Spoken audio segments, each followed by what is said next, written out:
those was killed. That's the initial request. Thank you, Captain. That is one of the requests that I received from the organized crime unit. Thank you, Captain. And before we deal with the specifics of that examination, you detail your education and work experience at paragraph 4. Can you take the Commission through that, but with reference to Annexure A? Commissioners, in Annexure A, the witness has given a comprehensive description of his qualifications, so he will make mention of paragraph 2 in particular. Captain, can you take the commissioners through your education and experience? Okay, thank you, commissioners. I commenced my tenure at the Forensic Science Laboratory in Silverton in the year 2008 as an examiner of forensic ballistics. And my academic background qualifications includes, amongst others, the National Diploma in Policing, which I obtained it from Tshwane University of Technology. And I also obtained a diploma in digital and analog electronics from the Nexa College in 2001. So to date, commissioners, I examined ballistic related cases of an excess of 3,770 cases. So I received an in-service training in the ballistics section from 2008, which ended up to 2011. The ballistic training commissioners takes years if there is no any other interruptions in between. So the training consists of 12 levels, commissioners. So I completed all the 12 levels in ballistics related investigations. So that's basically my qualifications and the trainings that I received.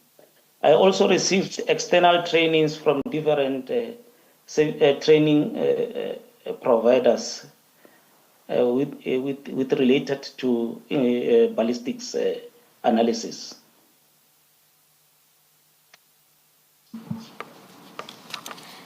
Thank you, Captain. Now let's deal with the request that you received. Before dealing with the one that you outlined at the beginning of your testimony, let's deal with the comparative ballistics examination of the 3 KZN cases against 27 case files from the Pretoria lab. Can you tell the Commission about this request? Okay. Around November 2024, I received a request from the PKTT to conduct a comparative ballistics examination comparing 3 political killings cases which occurred in KZN. These cases, commissioners, were unresolved, and there was no suspects arrested in these cases. So they wanted to resuscitate these cases. So they requested me to compare these 3 cases, which are Escort Case 92 of 8/2019, Newcastle Case 208 of 5/2019, and Escort 100 of 9/2018. I was requested to compare these cases with the number of cases that were given to me by the investigators of the PKTT. These cases were 27 in total from Pretoria. So I've mentioned all these 27 cases in my report. I don't know if I must read all of them, but they appear on my statement. Captain, you don't need to read all of them. They are before the commissioners. But can you explain then? Appearing under paragraph 5 of your statement, Captain. That's correct, Commissioners. I notice Can I continue? we notice that the sub numbering is incorrect. It should be 5.1 to 5 point whatever the last sub number is. 5.27. Will you attend to that, Ms. Powell? Chair, I will attend to it. Thank you. Thank you, Chair. Captain, you described in your statement the process that you then follow once this request was given to you, and you start describing this process from paragraph 7. Can you explain the process to the Commission? Okay, thank you, Commissioners. So the request was from paragraph 7. Yes, Captain, and that's just after you receive the request to then collect the case files in Pretoria. Okay, following the above request, Commissioners, I arranged with Lieutenant Colonel Lesu in Ballistics, Pretoria, to collect the 27 case files, because you have to request the case files you have to request the case files so that they can make them ready and available to you. So I arranged with Lieutenant Colonel Lesu, and each case contained relevant reports, the covering letters, the exhibits and worksheets, and associate correspondence and notes. So after Colonel Lesu confirmed that the cases were ready, I made a trip to Pretoria, where I'm originally based. And on the 12th December 2024, the 27 case files were handed to me by Lieutenant Colonel Lesu, and I then returned to KZN with these case files to conduct the requested comparison from the PKTT.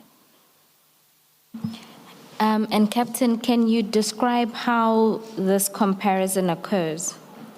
How do you undertake this process? Okay, the process will start with the case files in front of you, and you open each case individually and comparing with another case from the opposite. In this case, I was comparing the 3 KZN case files with all these 27 case files from Pretoria. So firstly, I will open the case files, which are of KZN. 3 of them, I will open them. And one by one, I will be comparing this specimen from the KZN cases, comparing them one by one with the Pretoria case files, or with the Pretoria exhibits that are on the case files.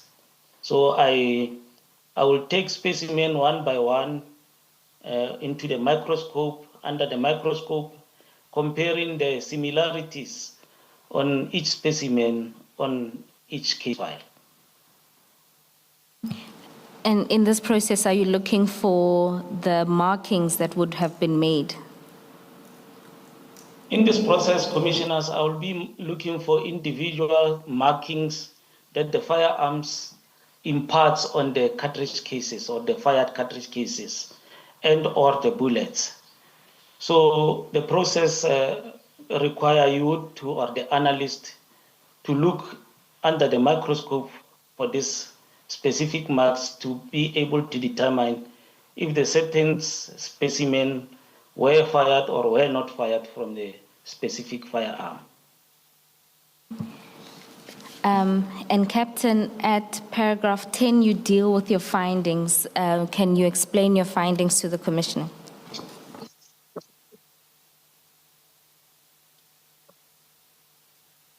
Okay, in paragraph 10, my findings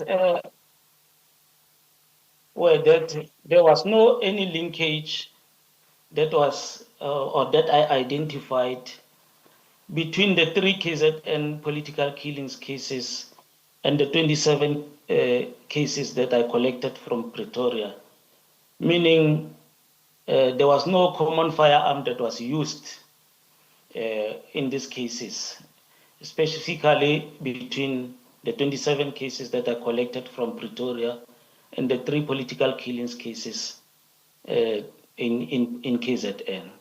So there was no link. So as the results were negative, commissioners, the outcome was recorded on the examination worksheets and the proformas as required by our standard operating procedures. And I did not, in this case, compile the separate case linkage report because the investigators, after informing them of these findings, preliminary so, they did not see it necessary for me to provide the report in this regard. So I didn't compile any report because it wouldn't have any impact on their investigation. Do you know, Captain, why you were required to do this particular comparison? Commissioners, I was requested because the cases in KZN were dead, like as in there was no movement on these 3 political killings cases. So I was requested to do the comparison in order to resuscitate the investigation on these 3 political killings in KZN. And again, if I can add on that, the cases that were politically related, the 3 politically related cases that I needed to compare with the 27, there was a common firearm or the type of firearm were similar, like it was an AK-47 that was used on these 3 KZN cases. Also on the 27 cases, all 27 cases that are collected in Pretoria, the AK-47 was used on those cases. But it turned out these were different AK-47 rifles based on the fact that you could not establish any linkages. That's correct, Commissioner. They were different AK-47s.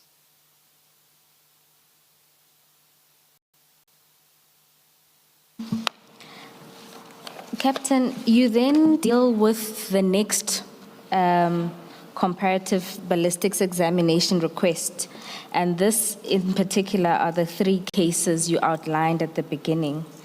Can you take the commissioners through the request made?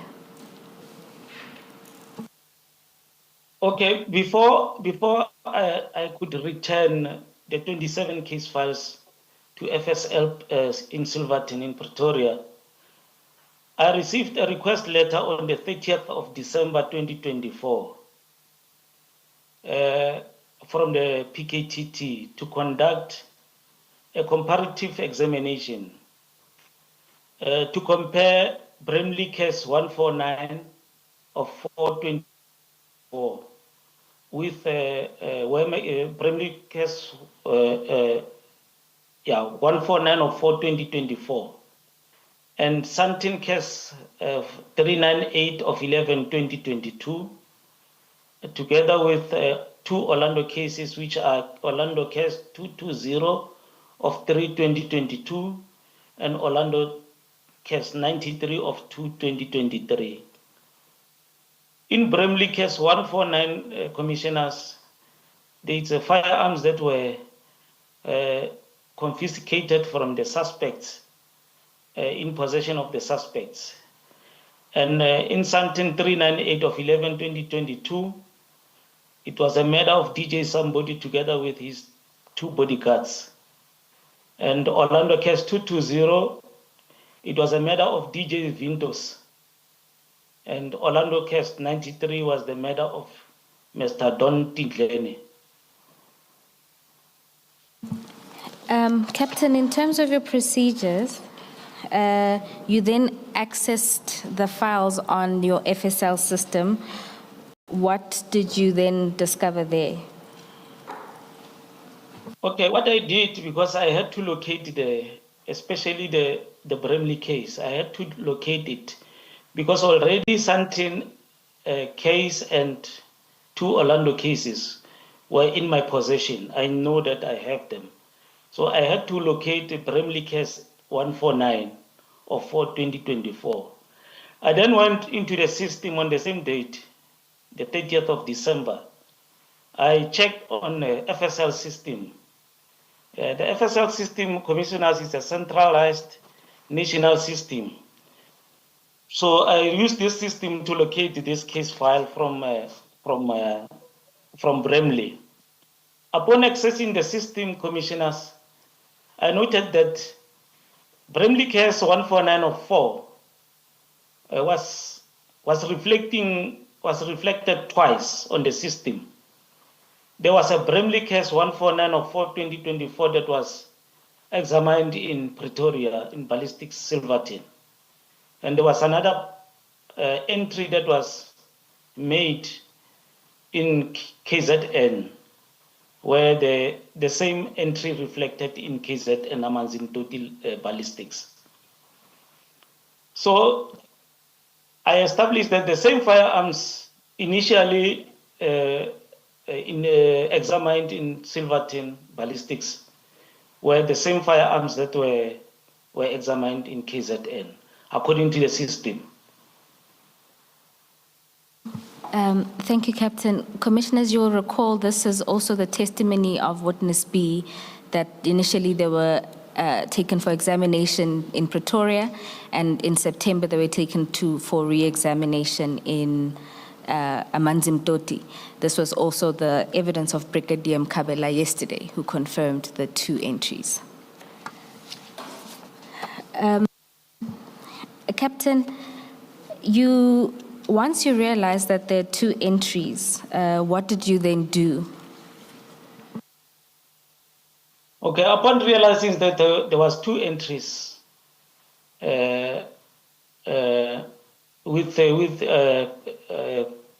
of Bramley case 149, I requested the case file and spoke to Warrant Officer Keda, who was the ballistics analyst that analyzed the Bramley case in KZN. I went to him to inquire about this case. And paragraph 16, I spoke to Warrant Officer Keda about this case, because for me it was like bizarre why this case was examined in Pretoria and examined again in KZN. Warrant Officer Keda advised me that the IOs, or the investigating officers of Bramley matter, presented a letter signed by Major General Mbuso Khumalo, requesting that the firearms in the team's possession be re-examined in Amanzimtoti FSL ballistics by an independent analyst. So he said that the IOs were citing some irregularities in the initial tests conducted by FSL Pretoria. So the request was discussed apparently with the management of the lab in Pretoria, and following the approval, the examination was conducted in KZN. Thank you, Captain. At paragraph 17, you deal with then requesting the file from Warrant Officer Keda. Can you take the commissioners through that and then what you then did with the file once you've obtained it? I then requested the commissioners the case from Warrant Officer Keda on the same day. and he gave it to me. And why didn't I request the Bramley case from Pretoria? It's because I saw that the same exhibits that were examined in KZN were the same ones that were examined in Pretoria. So I opened these three cases together with the Bramley case and started to do my comparison, commissioners. And commissioners, as ballistics, we do not do anything outside the request, as per the request letter, commissioners. Because if we do anything out of the request letter, we may be seen as biased and having some interest in the case. So we do as the request is saying.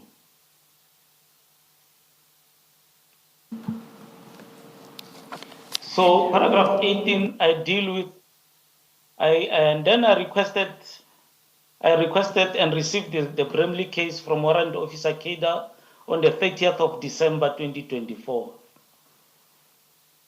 And I then opened these three Pretoria matters together with the Bramley case and started to do my examination to compare if there's any possible link between these cases.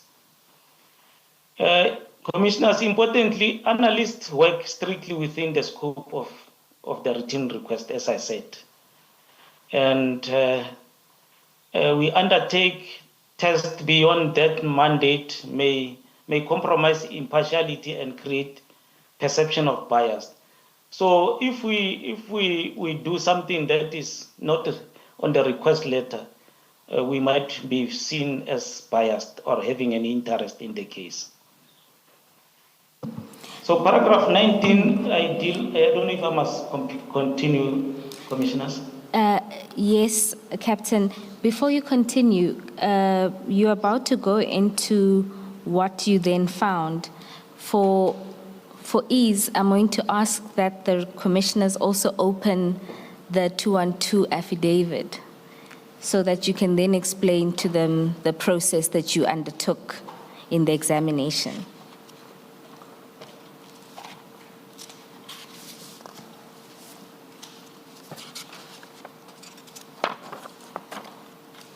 Okay. If I continue on my annexure A from paragraph 4. Paragraph 4, it says, on the 30th of December 2024, during the performance of my official duties, I found in the case file marked with that lab number 598202/2022, which is something 398, I received 2 intact sealed evidence bags marked inter alia Santin Case 398 of 11, 2022 B3 and B5, and I opened the bags and found the following. Basically, we hear what happens, commissioners. Each and every evidence, or each and every case file contains evidence bags with exhibits inside.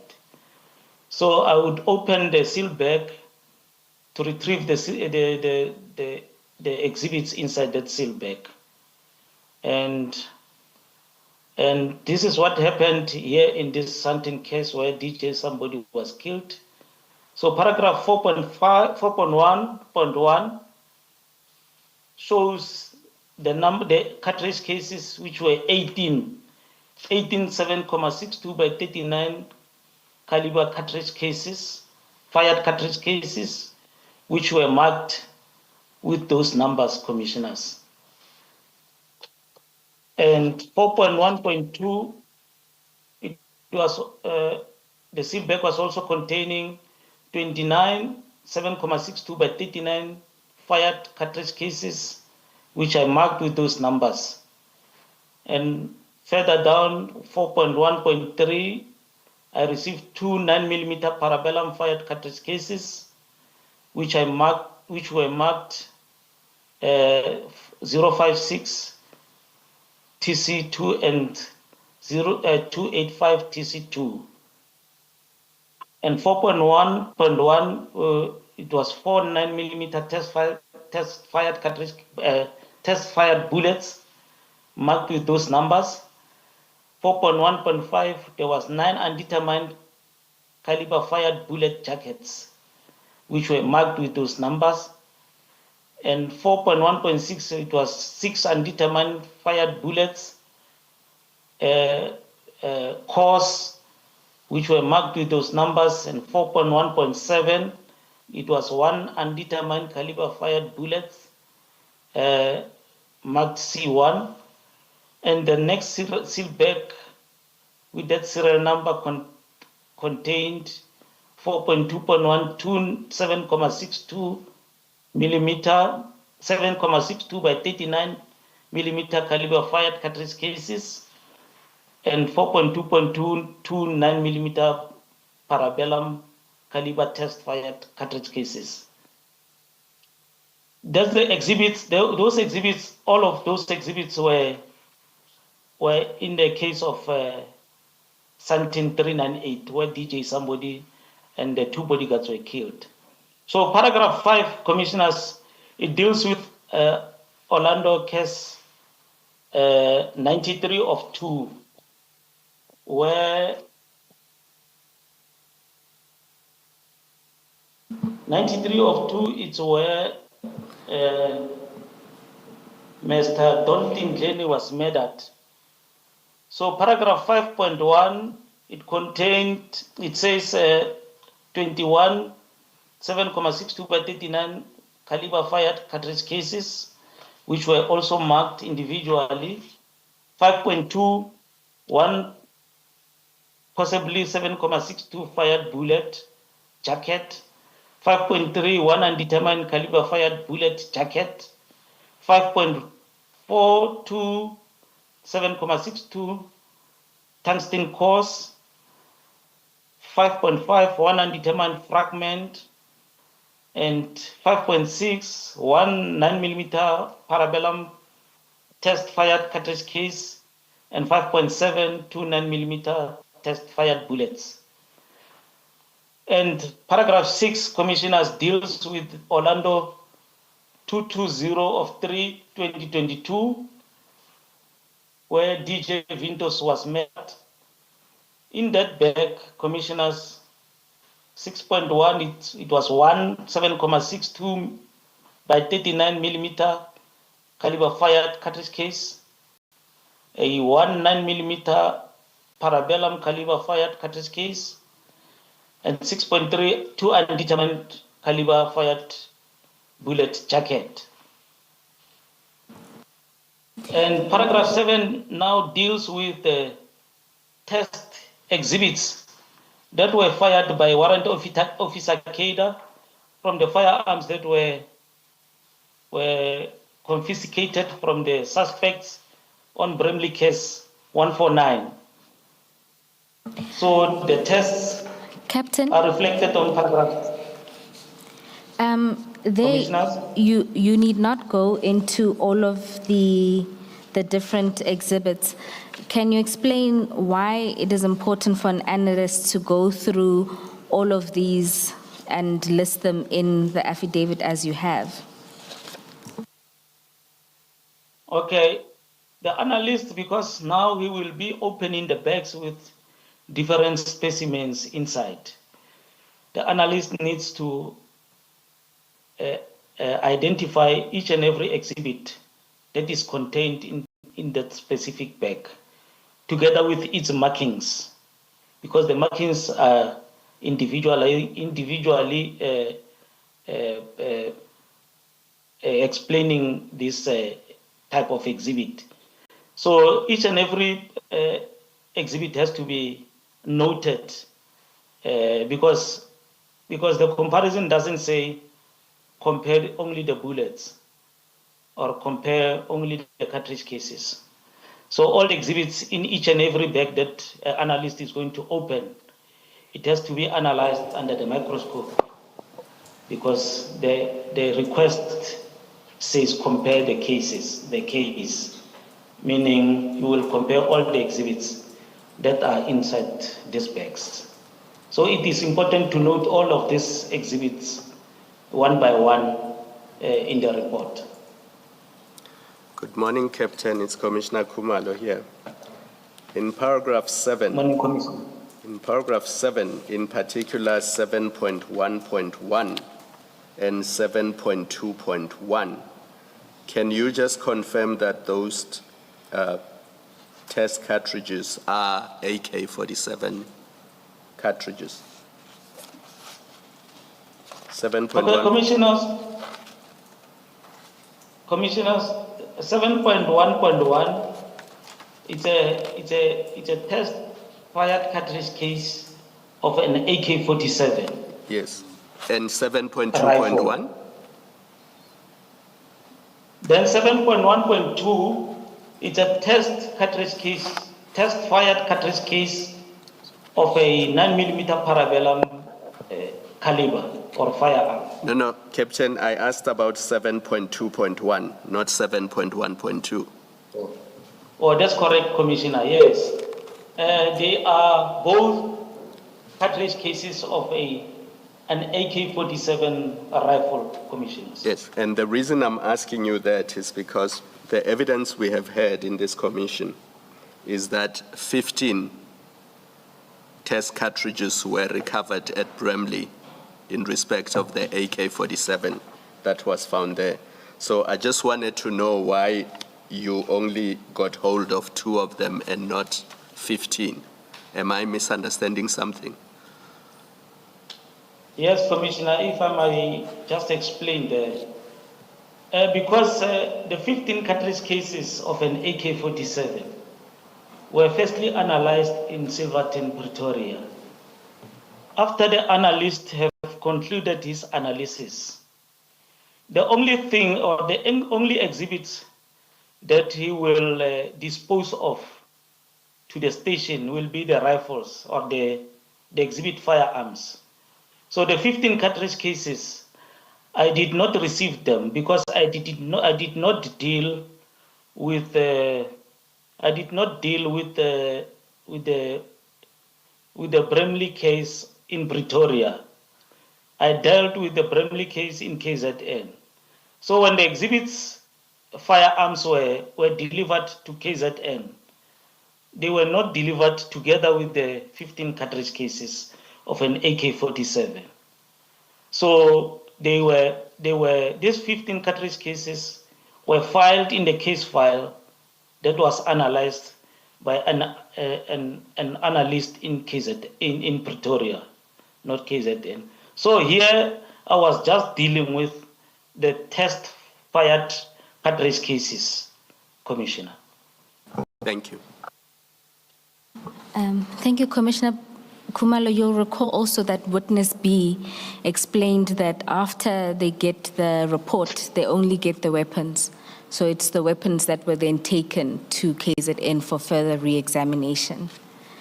And then just for identification of the types of cartridges that are examined, you'll see if it has a TC in it, it's a test cartridge, not the ones that are recovered on the scene.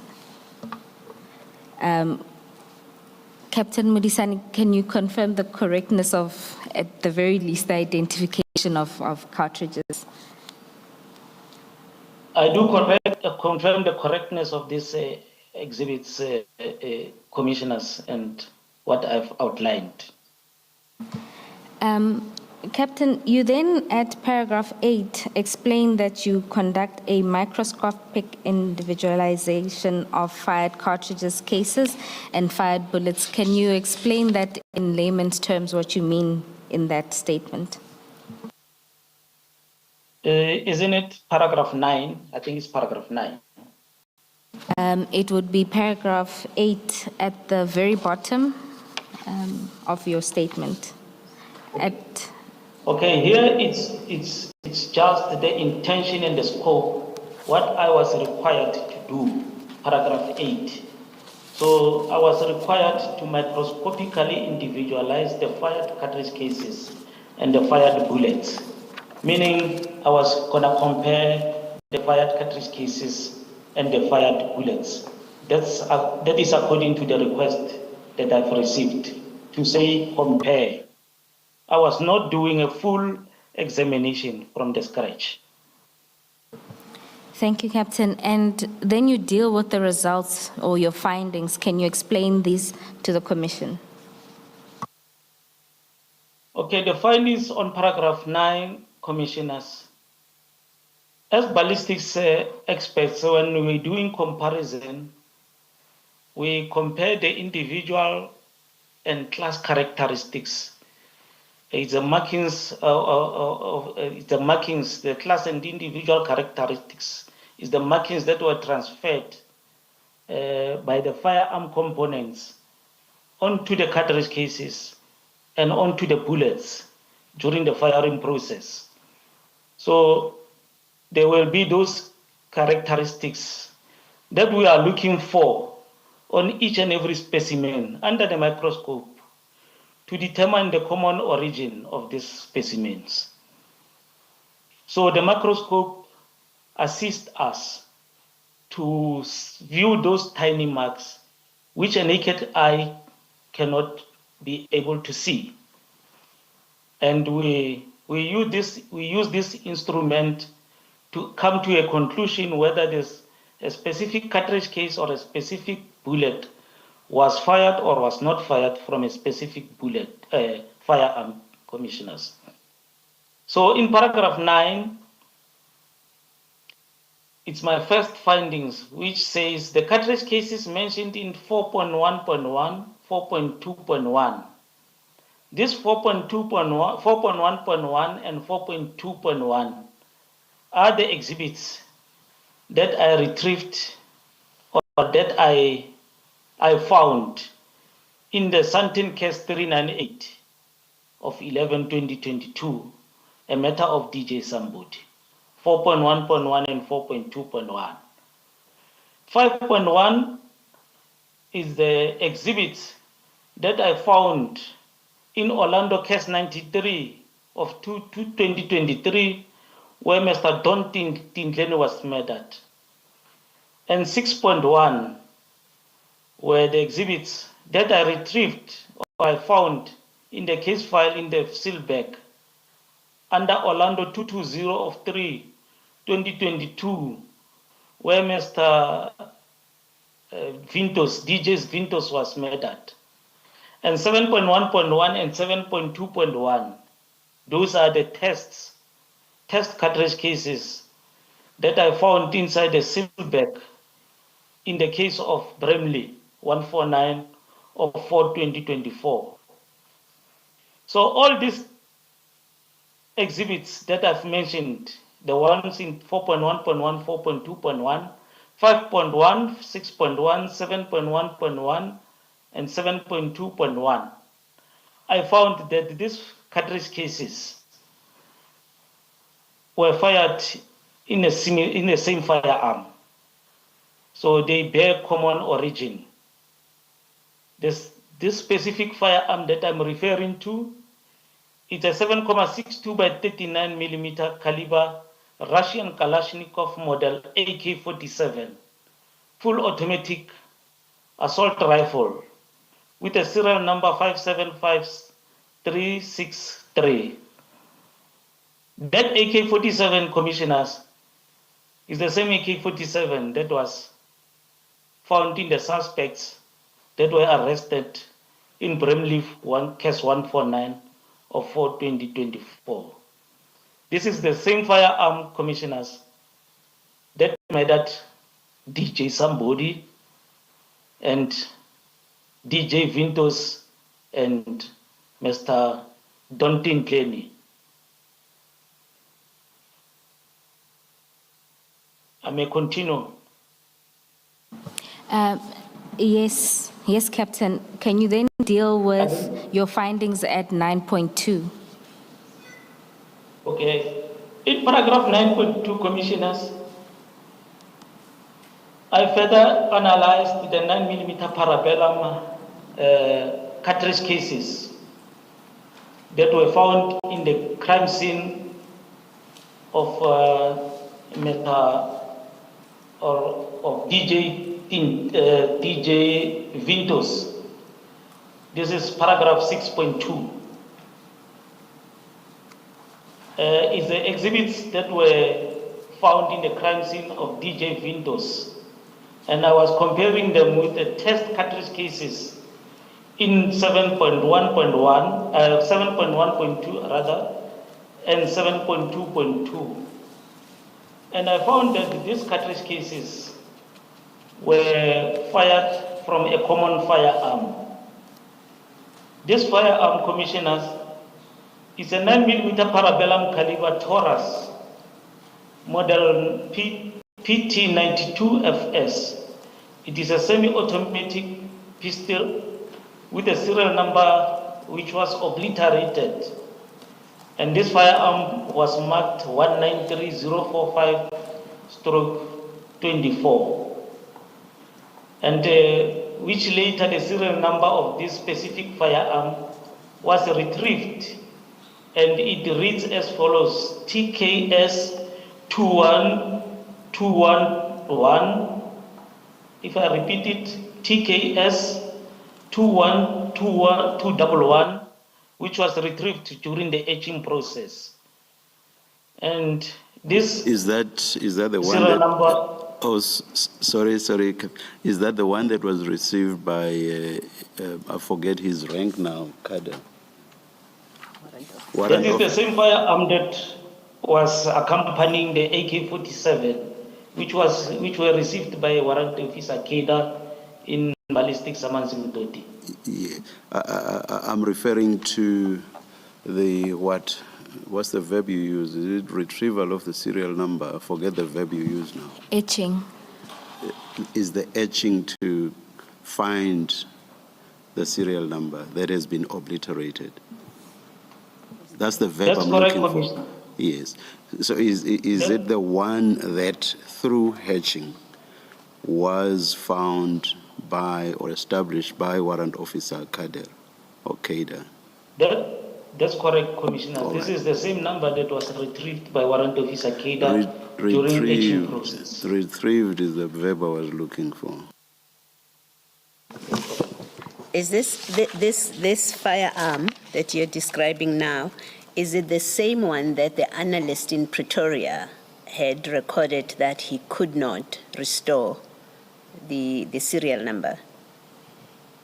That's correct, Commissioners. It's the same firearm, Commissioners. Thank you.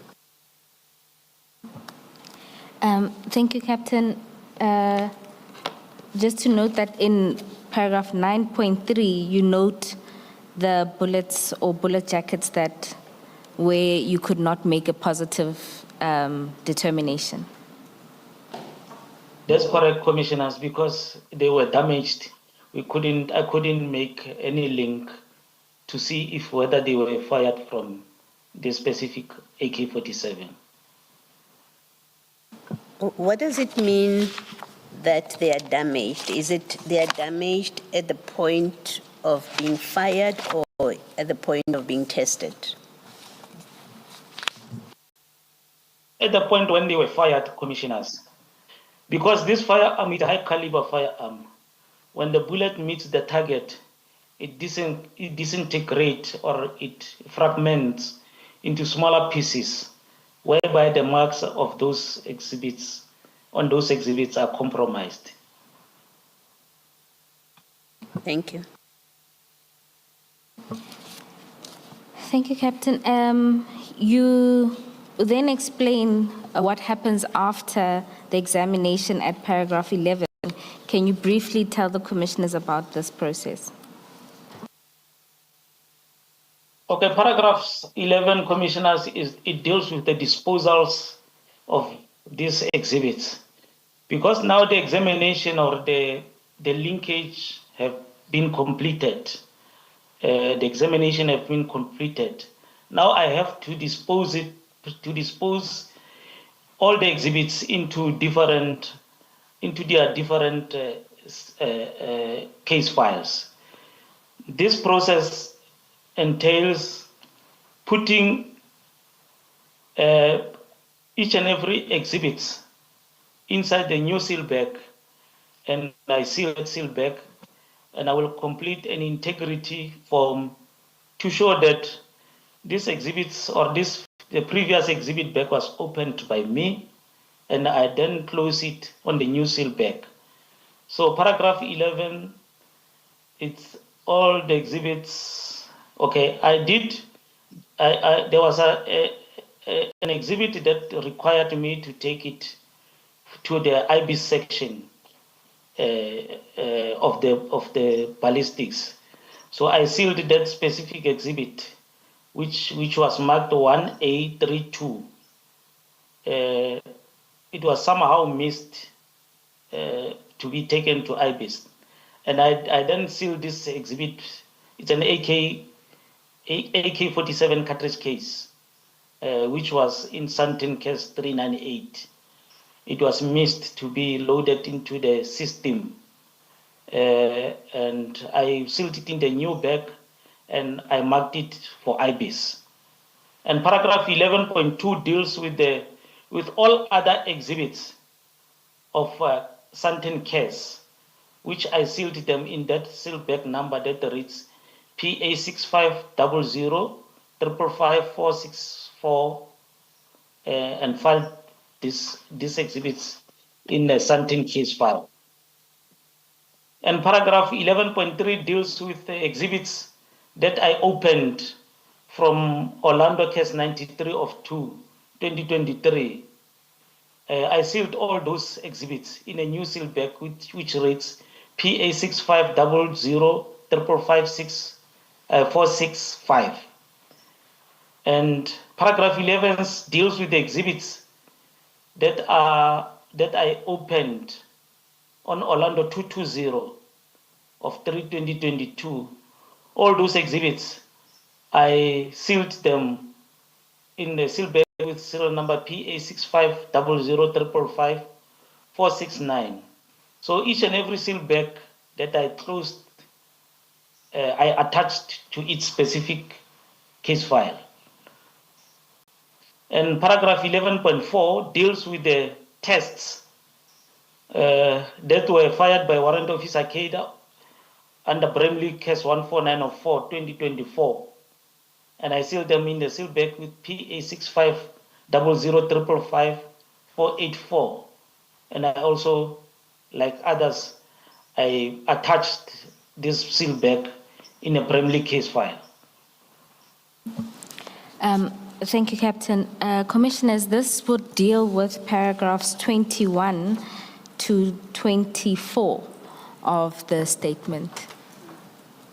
Captain, can we just clarify paragraph 20 of your statement? The firearms referred to in paragraph 20 of your statement, are they the Kalashnikov in your affidavit in paragraph 9.1 and the 9mm parabellum in paragraph 9.2? Are those the firearms you're referring to in paragraph 20 of your statement? That's correct, Commissioners. Thank you.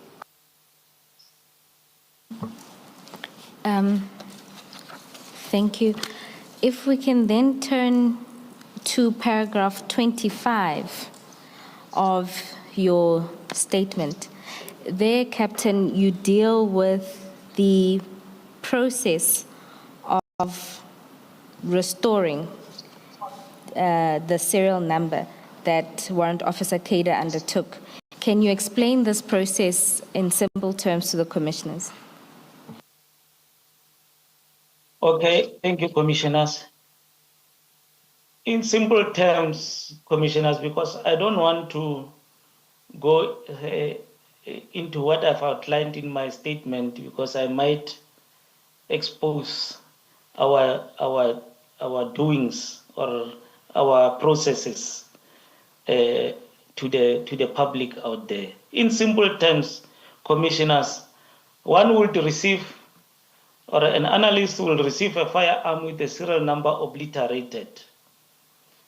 So now, to retrieve the serial number, there is a process. We've got two processes that we undertake on that specific firearm to try and get the serial number. we've got magnetic etching process. We call it electromagnetic etching process. And we've got an acid etching process. Those are two processes that we utilize in ballistics to retrieve the serial number. So the serial number during attempt to retrieve it, we've got a process. We need to undertake a process of preparing the surface where the serial number has been obliterated, or the area where the serial number was originally stamped on. We prepare the surface and apply certain chemicals on that surface to let the serial number to be visible. And during that process of applying the chemicals, when the number comes up, we note it. We note it on the piece of paper to say this is a type of a serial, or this is the number that is appearing on that area where the serial number. It could be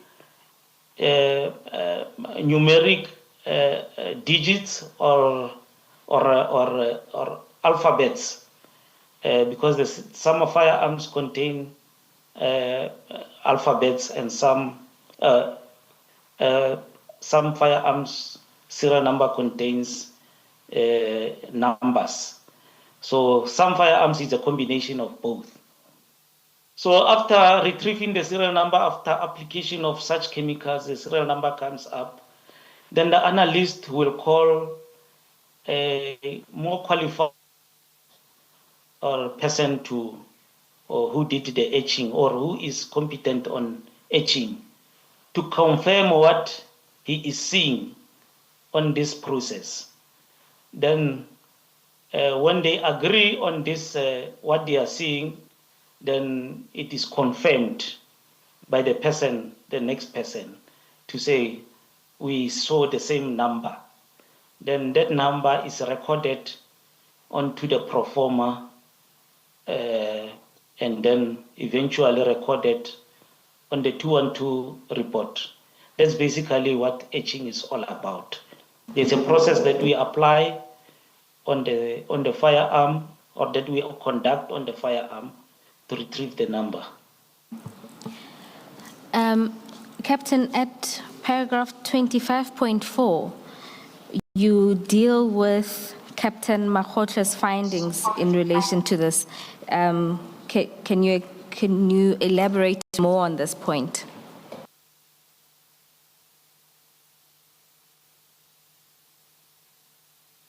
Okay, I during our conversation with Warrant Officer Keita, he explained to me that there's a firearm which the serial number was obliterated, and that firearm, according to him, it was also an attempt was made to retrieve the serial number by Captain Makgotle in Pretoria. That firearm was a 9mm that I spoke about on my Annexure A.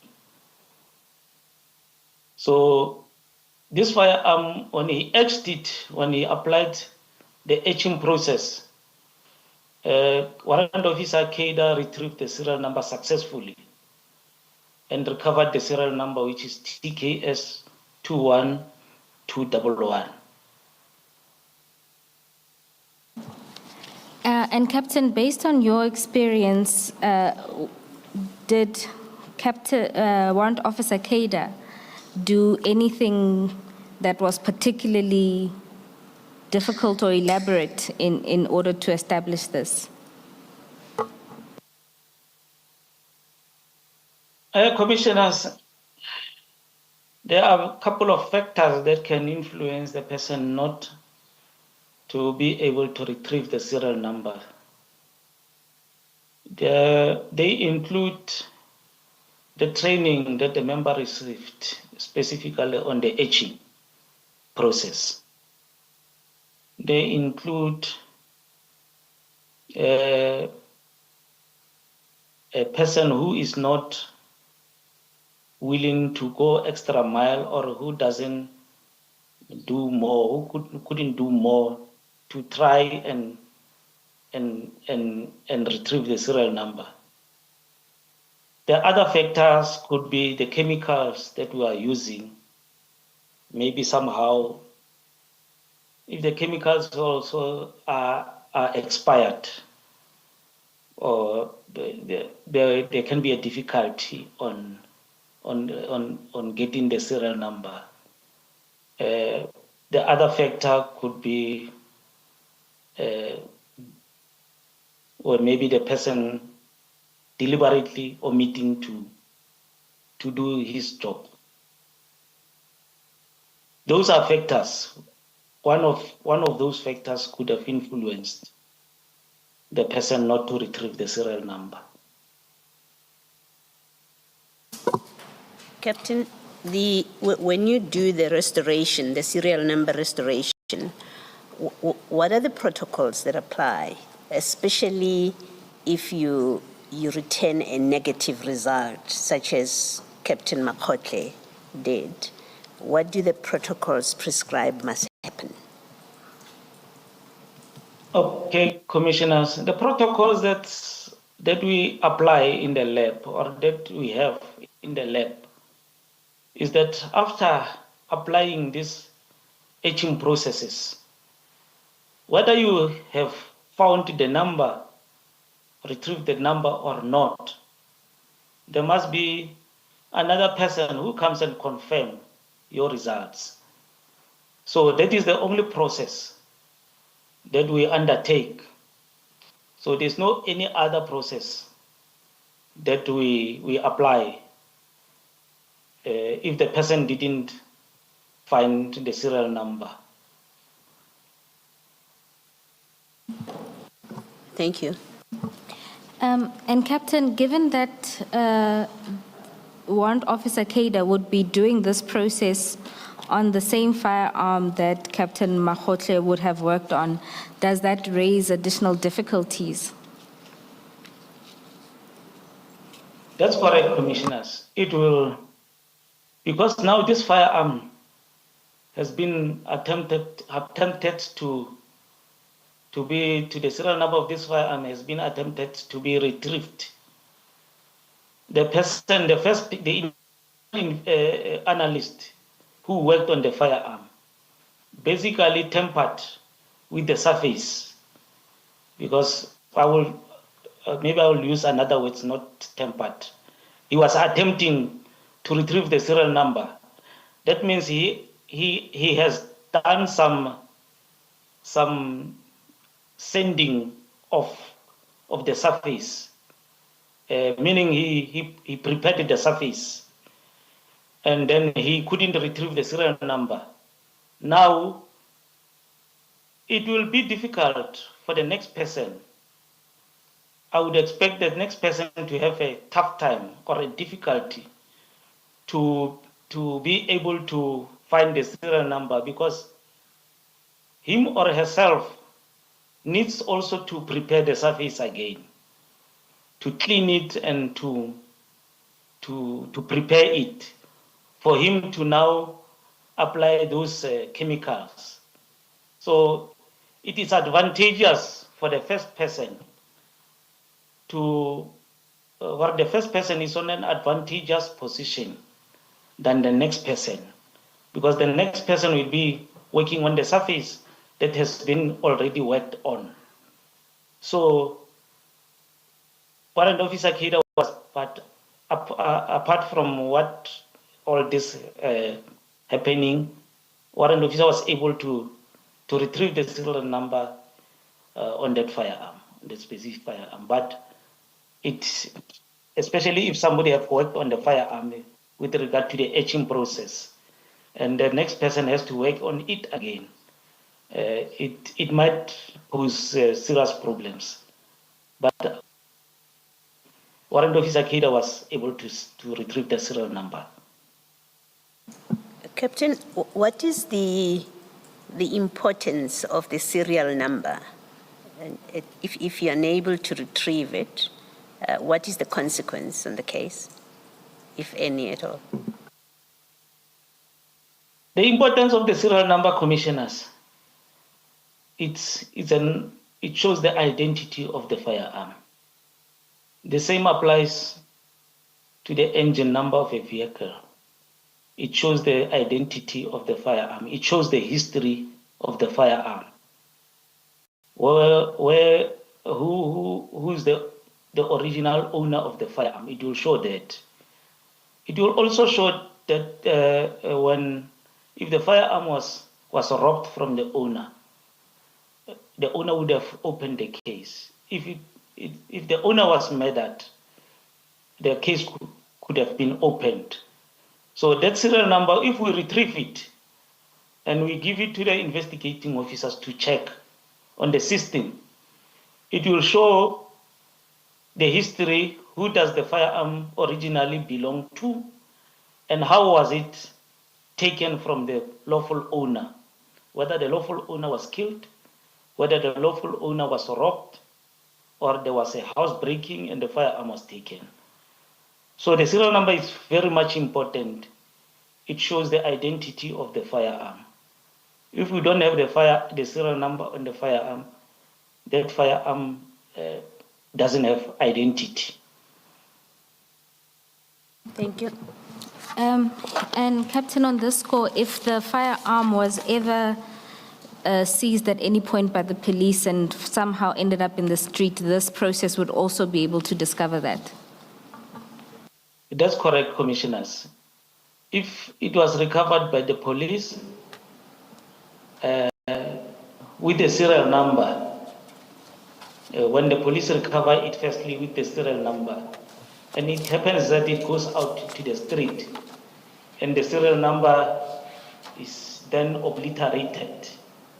When we retrieve this serial number, it will show that this weapon was first or was once in the police hands, or it was retrieved by the police. Even if it doesn't have the serial number, the police will find it in the streets in possession of the suspect. That firearm would have been sent to ballistics, and then a ballistics expert will engrave it with the lab number. We engrave the serial number or the lab number on the firearms where the serial number was obliterated. So that engraving will act as a serial number on that firearm. So if it goes from the station to the street and it gets found on the suspect, then we can identify it with an engraving on it. Thank you, Captain. The comparative ballistic examination that you performed, and you deal with it in paragraphs 21 to 20 of your statement. Do you know if it was also performed in Silverton? So that is before you came in and you were asked to do it. Do you know if national headquarters performed the same exercise before you were brought in to do it? Commissioners, which comparative examination is it? The one in paragraph 11 of your statement, the one where you compare the Bramley case with 3 other cases, and you reach your conclusion in paragraph 20 of your statement. And you say during the examination you performed, you determined a link between the firearm used in Bramley and the firearm used in the murders of DJ Somebody, Don Tindleni, and Hector Buthelezi. So do you know if that examination was performed in Silverton before you were brought in to perform it? No, commissioners, it was not done in Silverton. I'm the first person to do this comparative examination on the firearms against the murder of DJ Somebody, the murder of DJ Vintos, and Mr. Don Tindleni. So the examination that I did was not done in Pretoria because there was no request that was forwarded. This was the first request that was forwarded, and I came to attend to this request. Does that not bother you, Captain? Because these are all Gauteng cases. The fact that you have to be brought in from KZN or from the PKTT to come and perform examinations in relation to murders that took place in Gauteng. What are the people in Gauteng doing then? In this regard, commissioners, there was a direct request that was forwarded to me. I would assume that if the same request maybe was forwarded to Gauteng, they would have done it, commissioners. Because it was not a ballistic IBIS link, it was a request. Maybe it was if it was captured, or if it was noticed during in the IBIS as a link, they would have done it.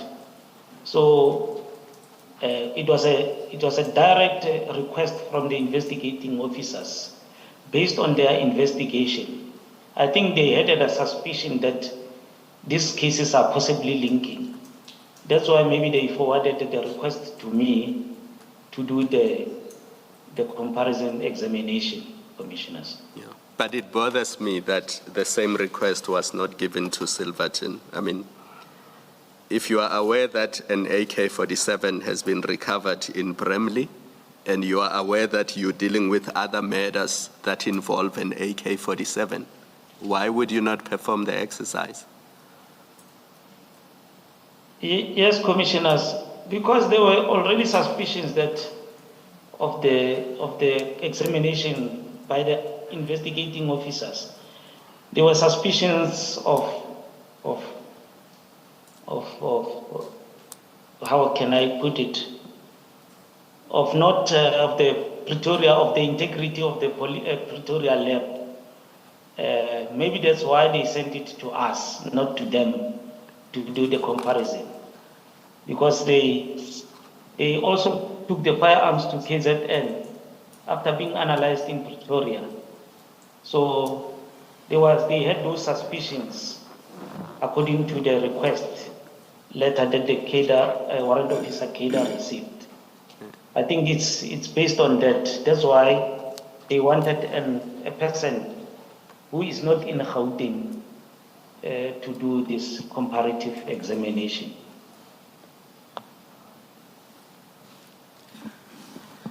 Captain, I find it strange that you say no request was made to establish if there were any linkages.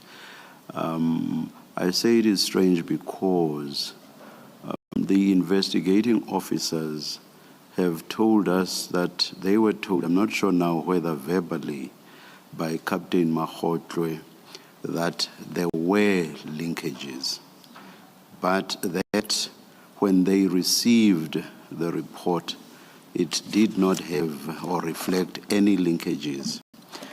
So what I find strange is that Captain Mahotlwe would have spoken to them about linkages when no request for linkages had been made. Do you want to comment on that? If I may comment on that, commissioners, if indeed they received that information from Captain Mahotlwe, to me it suggests that somehow Captain Mahotlwe maybe might have had something from someone that these firearms are linked to other cases. And indeed, if that's the case, I really don't know. It's very hard for me to digest it, but that means all along, maybe I would say Captain Mahotlwe knew that these firearms from Bramley are possibly linked to other cases. Which other cases I wouldn't know. I wouldn't know which other cases.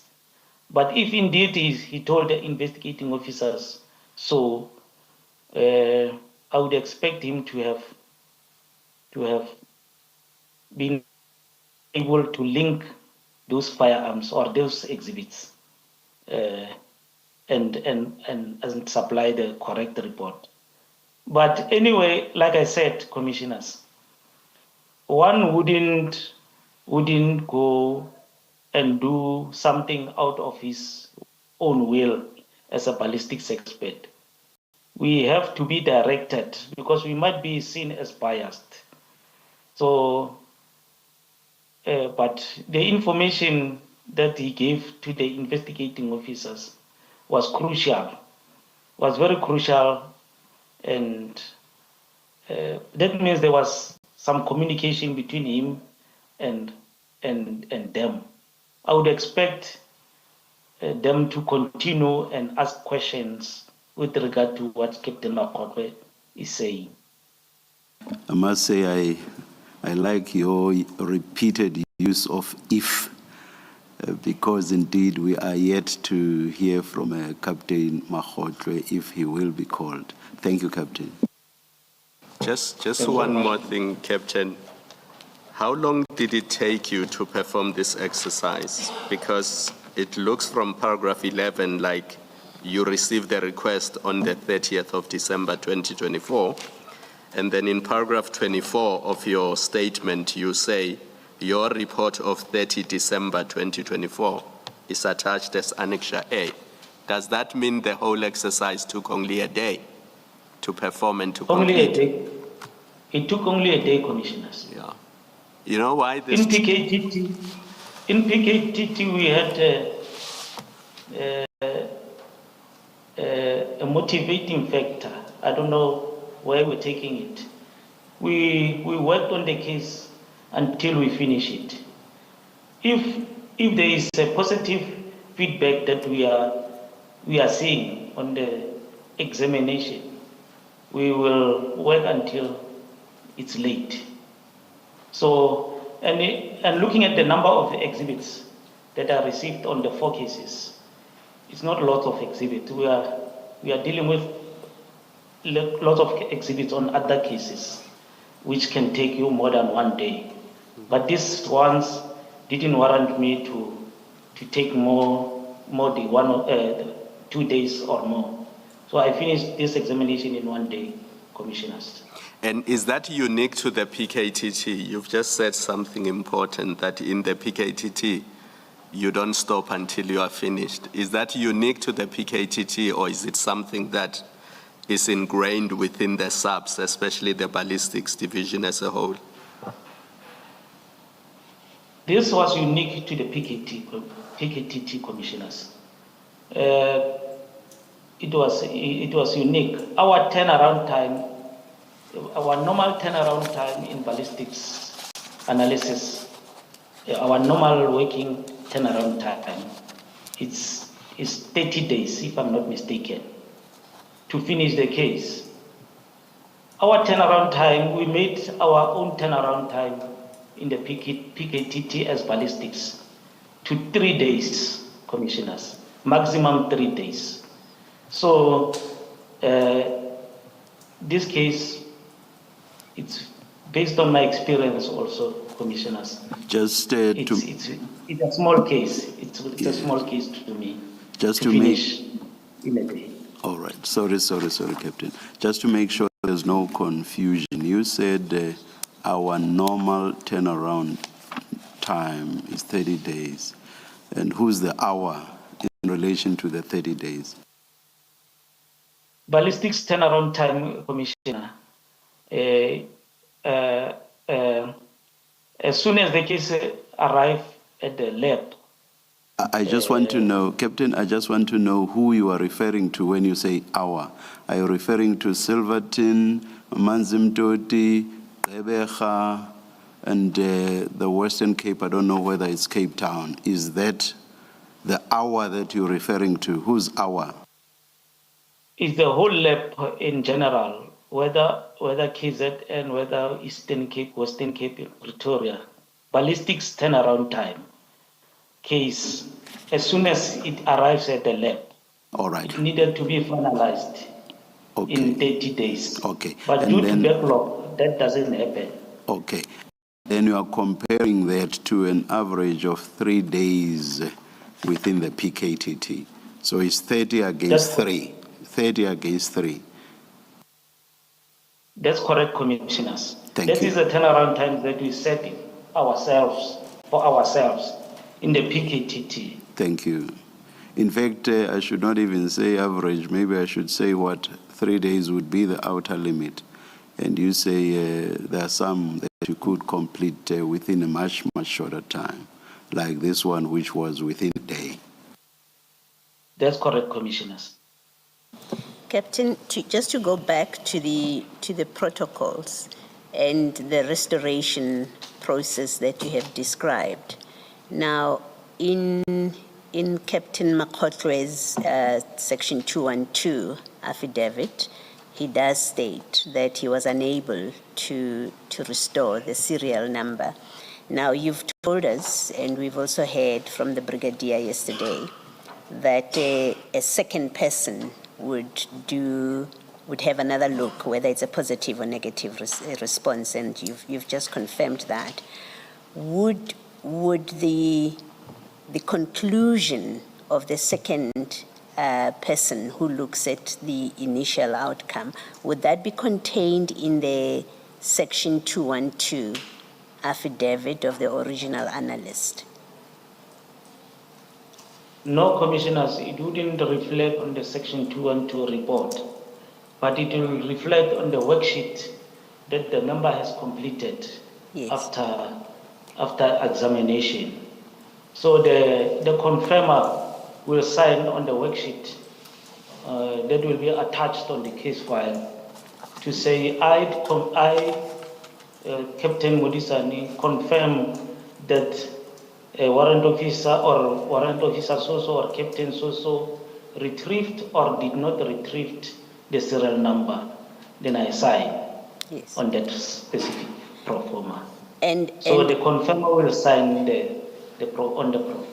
Yes, and if there's no confirmer or verifier, am I correct to say then it means that protocol, the prescribed protocol, was not followed if there was no verifier? That's correct, Commissioners. Thank you. It's a protocol. It's a protocol that needs to be abided by, to be applied or to be followed when doing this examination. Anyway, the reviewer of the case, after the examination of the analysis has been completed, the reviewer of the case will pick it up that this case was not confirmed or there's no signature of a confirmer of the etching process of this, and the case file will be returned to be corrected. All right. That is, if the reviewer does their job properly, then they would also have picked up and they would return the docket or the case file. That's correct. Thank you. Correct. Thank you. Commissioners, just to note on the etching process, we have followed up with the witnesses A, B, and C to provide us with a supplementary dealing with their findings when they took the serial number discovered by Warrant Officer Kada.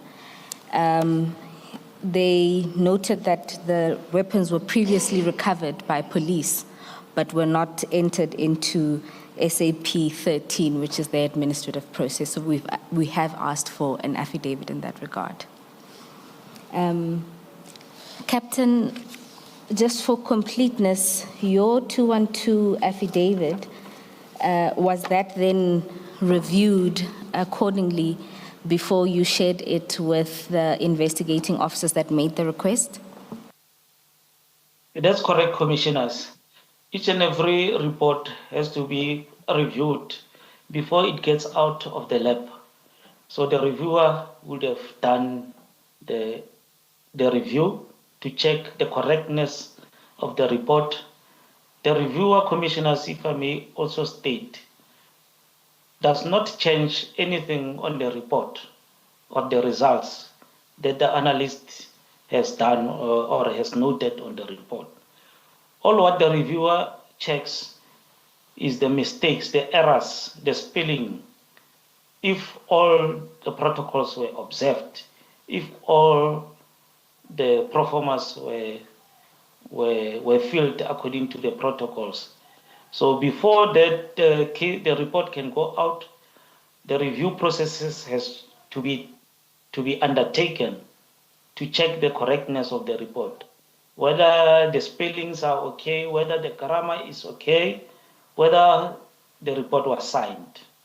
Then it will be dispatched to the investigators.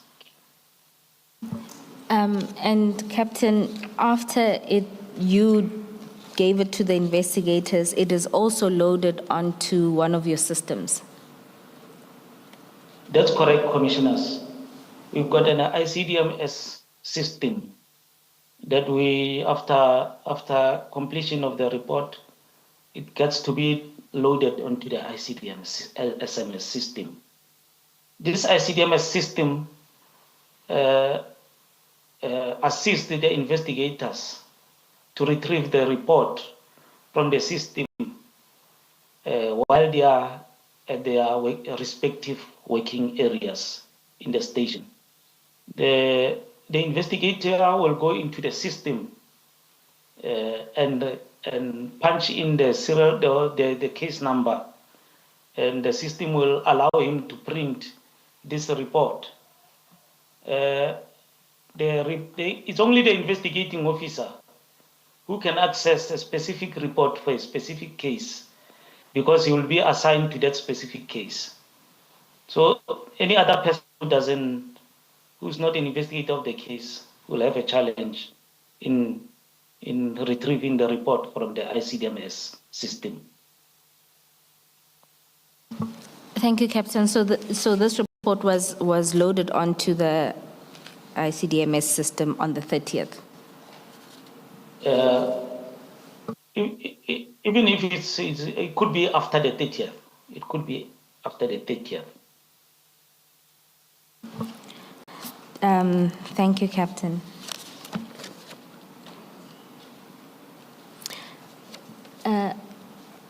Captain, unless there are questions from the commissioners, that concludes the testimony of Captain Mudisani. Thank you very much, Captain. Let us adjourn and resume at 11:15. Thank you, commissioners.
Good day, ladies and gentlemen. If you could indulge us, the next witness will be ready at 12.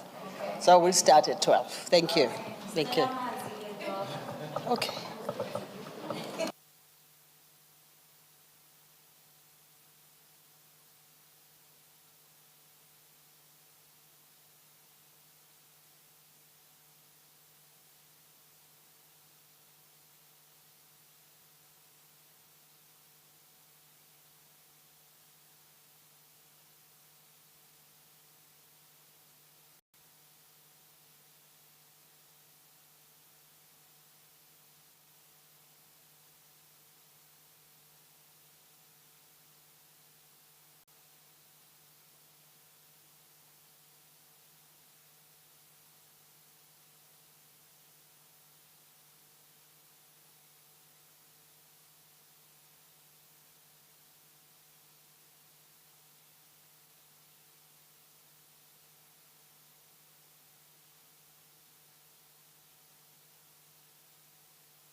It's almost midday, so I can't say good afternoon. Almost afternoon. We're about to resume. And please remember to switch off your phones. Thank you so much.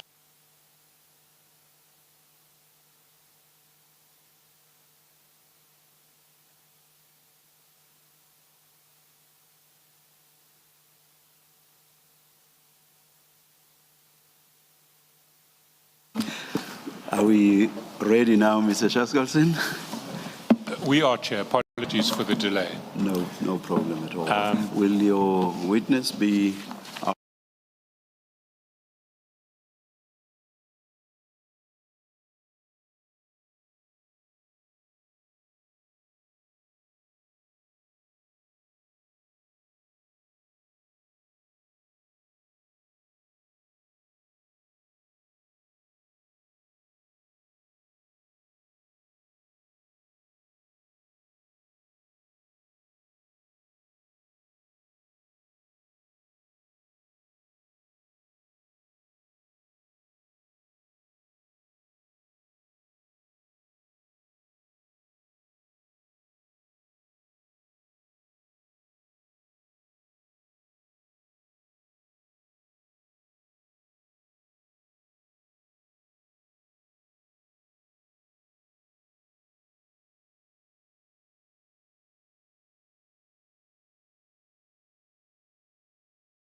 What your rank and position is inside the SAPS?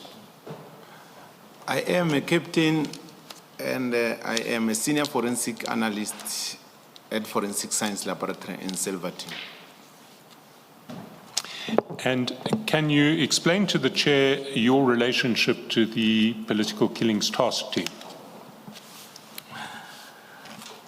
I was deployed in KZN to work with the Political Killings Task Team in 2019 February. I work under the commandership of General Khumalo. And I was working with Mitsu as a tag jock. And what work did you perform in that capacity? Commissioners, what we were doing there, we were attending crime scenes and crime vehicle identification, and we were also doing linking of cases, and again we were doing let me put it like this, we were also examining homemade devices, and we were also doing etching for the firearms that had the serial numbers removed. So those are some of the duties that I was doing there. And if we go to paragraph 4 of your statement, can you explain to the Commission or describe to the Commission your broader history inside the SAPS and your career progression? In 2002, I was employed as a data typist working at Midrand Police Station. And in 2004, I was employed in correctional service as correctional officer grade 2. Then in 2008, I was appointed as an assistant forensic analyst at the rank of sergeant in Silverton. In 2010, I was promoted to become a warrant officer as a forensic analyst. And in 2013, I was promoted to the rank of captain as a senior forensic analyst. And that is the position that I am holding up until today. Thank you, Captain. We have in the annexure file a report that you've prepared. It's annexure MQM3 at page 18. We'll discuss the conclusions that you reached at a later stage, but for present purposes, can I ask you to go to paragraph 2 of that report, page 18, and just tell the Commission about your academic qualifications?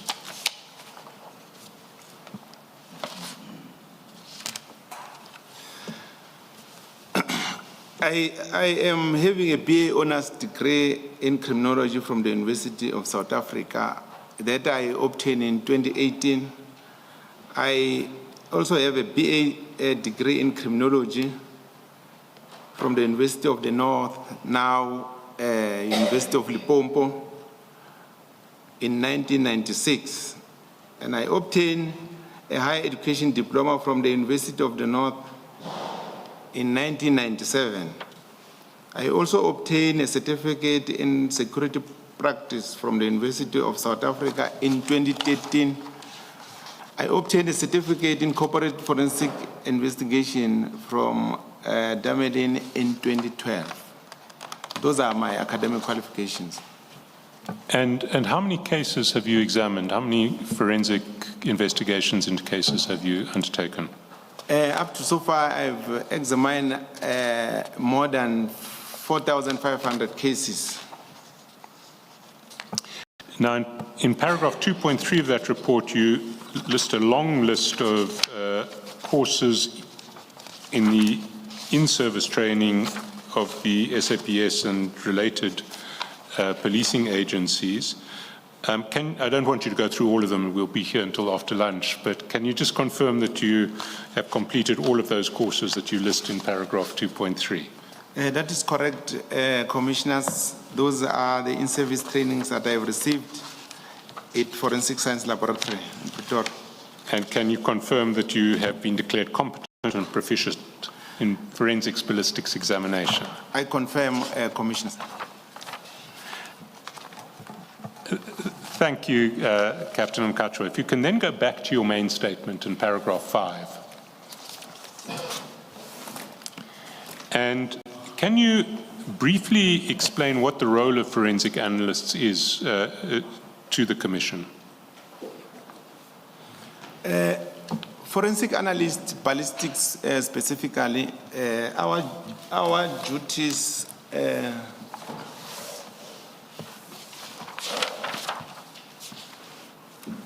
Commissioners, is to identify ammunition, firearms, and fired cartridge cases. We also identify firearms, we examine firearm mechanisms, and we examine homemade, as I've already stated.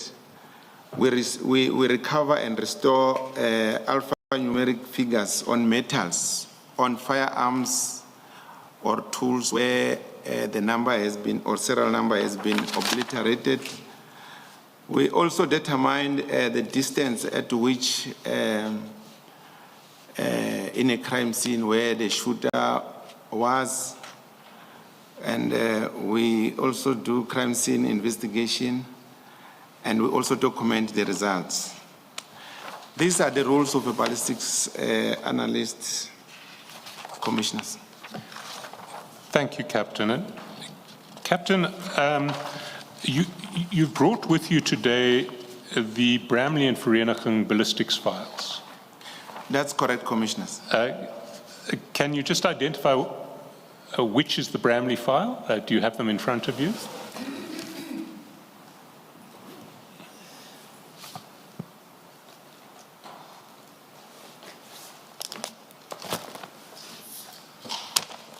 This one is a Bramley file, Commissioners, And the Vereniging file? and this one is a Vereniging file. Now, we've extracted certain, or not extracted, we've copied certain documents from that file, and I'm going to ask you now just to identify them from the annexures. So if we go to the annexure file, page 29, can you confirm that this is a report in the name of Warrant Officer Makgotlwe, dated 14 October 2024, and that it is to be found in the Bramley forensics file? I confirm, Commissioner. And can you confirm that this is the report that links the bullets extracted from the body of Mr. Swart to the AK-47 seized at Vereniging? I confirm, Commissioners. Then if we go to page 34 and annexure MQM5, can you confirm that this is the evidence bag, now unsealed, that is still stapled into the Bramley file with the number P4B 000208366? I confirm, Commissioner. Then, if we go to page 36, annexure MQM6, can you confirm that this document is the version of the report of Warrant Officer Makgotlwe, dated 24 May 2024, that one currently finds in the Bramley forensics file?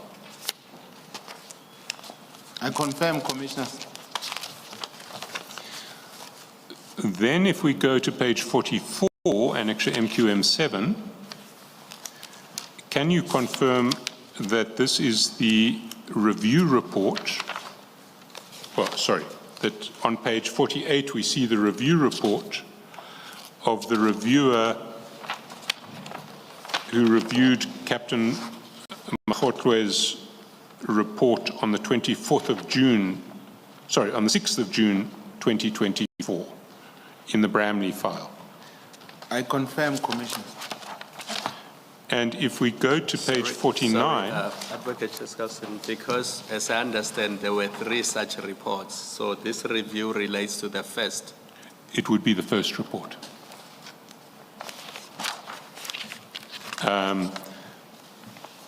MQM, and if we get MQM8 on page 49 running over to page 50, can you confirm that what we see at page 50 is the same reviewer's report, not the same report, but the report of the same reviewer of Captain Makgotlwe's first report, but this time it's in the Vereniging case file? That's correct. I confirm, Commissioner. And the date is similarly 6 June 2024. That's correct. You say MQM8 is the same reviewer It is. as MQM7. Indeed, it's Lieutenant Colonel Monakali who did both reports. And as we'll explain later, if one looks at page 48, Yes. the Lieutenant Colonel didn't accept the report of Captain Makgotlwe, but didn't put her comments in on this form because she cross-referred to her comments on the Vereniging form. Yes, okay. Then on page 51, MQM9, can you confirm that this is the now unsealed evidence bag PA 600-450-9202 that is now to be found in the Bramley file? Yes, I confirm, Commissioners. It's an evidence bag that originated from the Vereniging investigation, but as we stand today, it's to be found in the Bramley file. That's correct, Commissioner. And of course, it has been opened. It's no longer sealed. Then MQM10 on page 52, can you confirm that this is an opened evidence bag, a now opened evidence bag, number PA 5500103539, that is to be found today in the Vereniging file? I confirm, Commissioners. And finally, MQM11 on page 53, can you confirm that these are Captain Makgatloe's working notes dated 9 May 2024 that are to be found in the Bramley file? That's correct, I confirm. Thank you, Captain. If we can go back to your statement now, you say in paragraph 6 that you received a written request on 3 June to conduct a comparative ballistic examination in the Bramley matter against certain case dockets. Now, before we get to what they any further, I must place on record, as you see on the version of the statement that's being displayed on both screens, some of these cases are have to be redacted. So we will refer to the case if Bramley would be the first case, we'll refer to the case under 6.1 as case 2.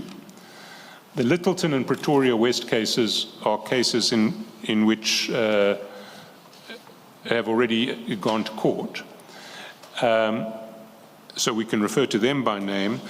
We'll refer to the case in paragraph 6.4 as case 5, and the case in paragraph 6.5 as case 6. And I'd ask you not to mention cases 2, 5, and 6. So we'll just refer to them as cases 2, 5, and 6. Senior Counsel, can you maybe repeat that one? So the ones that we can mention, 6.1 will be case 2. We can't mention it. Okay. 6.2, the Littleton case, we can mention. 6.3, the Pretoria West case, which I think was another DJ Vetus, if I'm correct, we can mention. 6.4 will be case 5, we can't mention it. And 6.6 will be case 6, we also can't mention that one.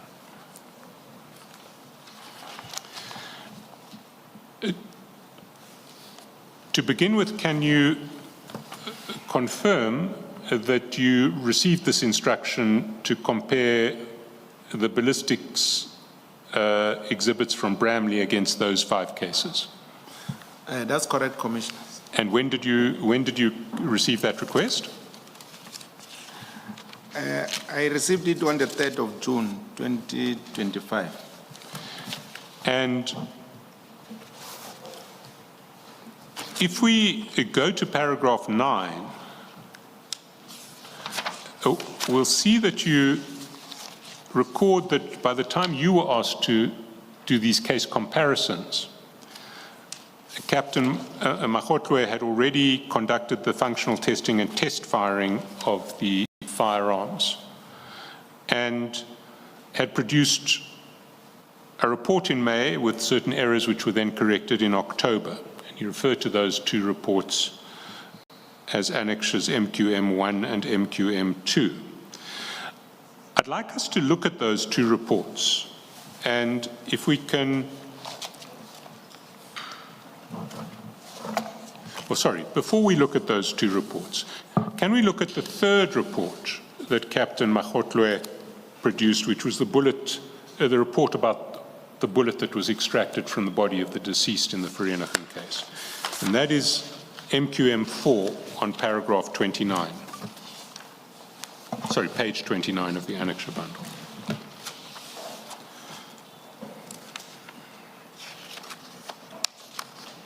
Do you have it? Yes, I got it. And if we can start at the foot of page 30, paragraph 3, where Captain Makgotlwe says, on 14 October 2024, during the performance of my official duties, I received an intact sealed evidence bag, gives the number, from Case Administration of Ballistics. I opened the bag and found the following exhibits, 3.1 and 3.2. What would 3.1 and 3.2 have been? 3.1, it's a 7.62 fired bullet that was marked by B1. And the 3.2 is a 7.62 caliber bullet core. Bullet core is, in a bullet, there is a lead inside the bullet, or there is steel that is covered by copper. We call it a core. And from the exhibit numbers of that fired bullet and the fired bullet core, can you tell whether this was a test bullet or a bullet retrieved from a crime scene? These are bullets that were retrieved from the crime scene, either from the postmortem or from the crime scene. In fact, the evidence in this case will be that it was from the postmortem. So this was a bullet recovered from the body of the deceased. Then if we look at paragraph 4.12, what does Captain Makgotlwe refer to there? These are the tests that Captain Makgotlwe made when he test fired the AK-47 that he received. And the test bullets, 363 TB1 and 363 TB2, are those test bullets that you have previously examined? Yes, these are test bullets that I also used to check as to whether it's positive with one of the cases that I've done. And from which firearm do those test bullets come? They come from a Russian-made AK-47. And in which case was that AK-47 seized? It's a Bramley case 149. And then can you explain to the Commission what the conclusion reached by Captain Makgotlwe in paragraph 6.1 is? Captain Makgotlwe is saying that the bullet mentioned in 3.1. And which was that bullet? The bullet mentioned in 3.1, it's a 7.62 bullet. That is it's an AK bullet, but it's the one that was recovered from the scene or from the postmortem. It's positive with the firearm that he has examined. And this, it's because he has compared that bullet with the tests that he has discharged from that firearm. So the AK-47 seized in Bramley has been linked to the bullet extracted from the body of the victim at Vereeniging. That's correct, Commissioners.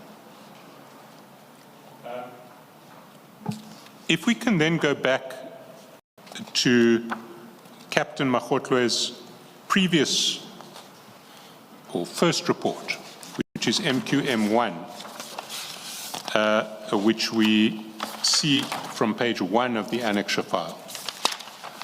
And I want to take you to a series of what I'm going to put to you are errors in that report. if you can go to page 4, paragraph 4. It's page 3, paragraph 4. Page 3 of the report, but I'm looking at the pagination in the file. So the number in the top right-hand corner. Okay, you've got the same pagination as me. So page 4, top right-hand corner, page 3 of the report. I see.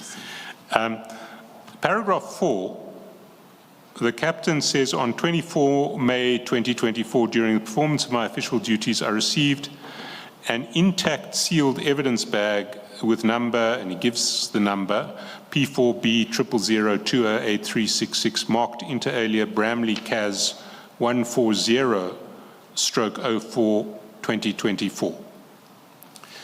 Can we go to MQM5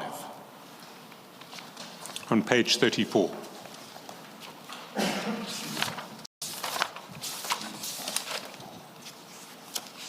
Page 30?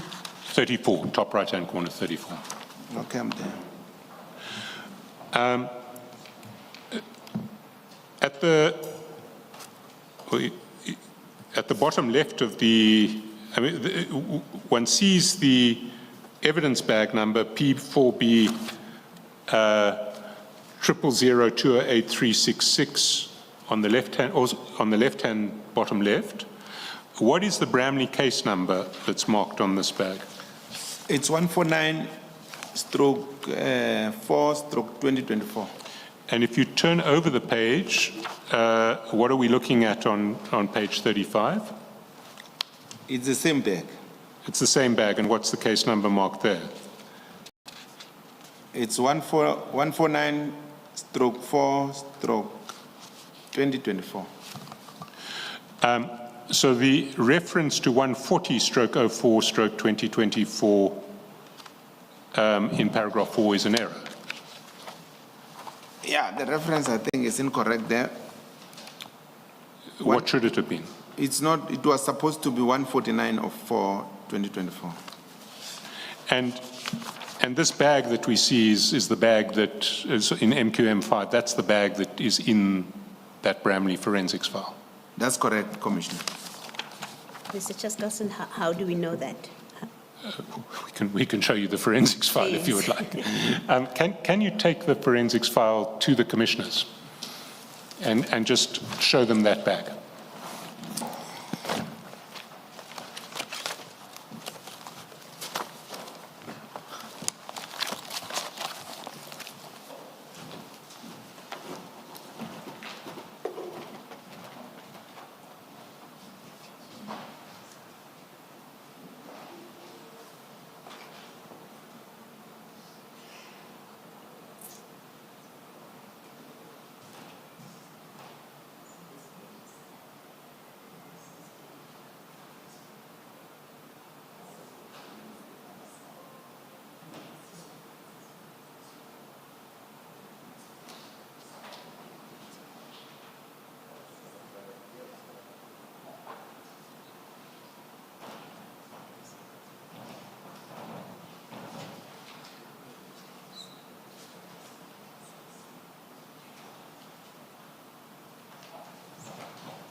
Sorry, Commissioner, I'm not sure if you saw both sides of the bag because He showed us both sides, yes.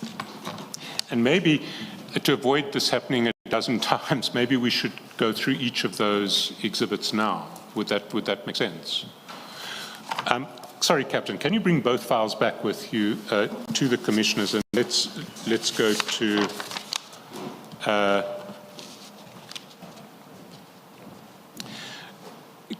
can you show the commissioners in the Bramley file first, which is going to be MQM6, the copy of the 24 May report that's in the file now? Captain Mahotlo's first report, or ostensibly first report. MQM6 is at what page of what we got from the folder? 36, I'm sorry, 36, thank you. And the first report.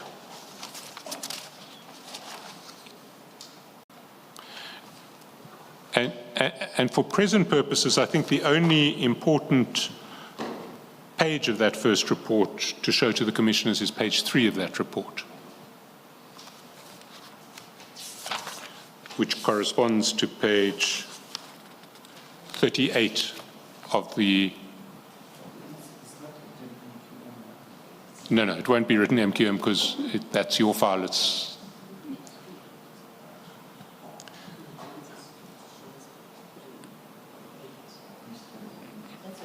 It's three of 8, indeed.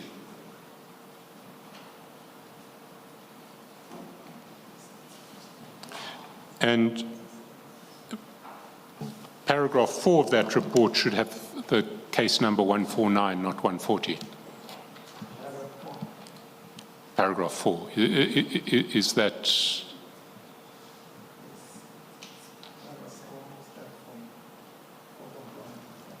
or above 4.1, to the top part of paragraph 4.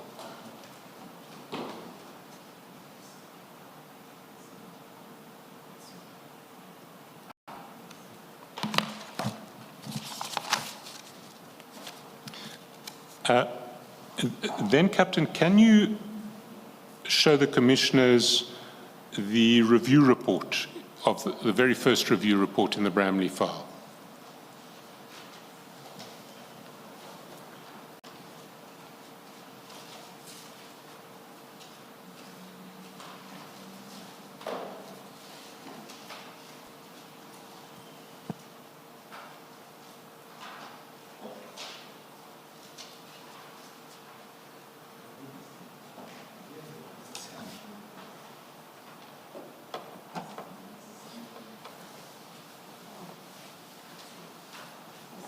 It's our page 44.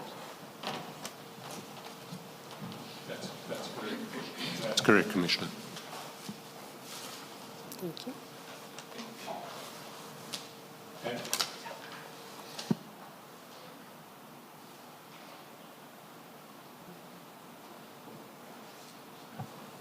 Then, Captain, still in the Bramley file, can you show the commissioners the bag, the evidence bag PA 600 4509 202?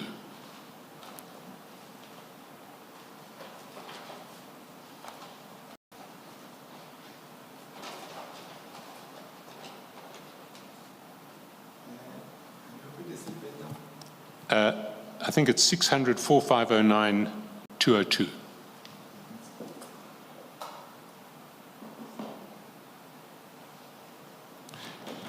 And that's MQM 9, page 51. And lastly, in the Bramley file, can you show the commissioners Captain Mokgotlo's working notes?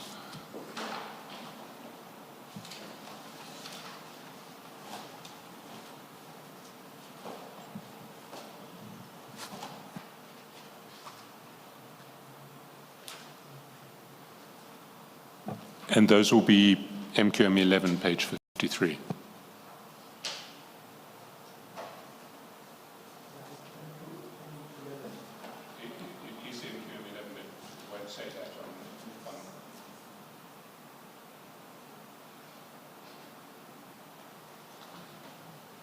Then if you can go to the Vereniging file and first show the commissioners the review report in the Vereniging file.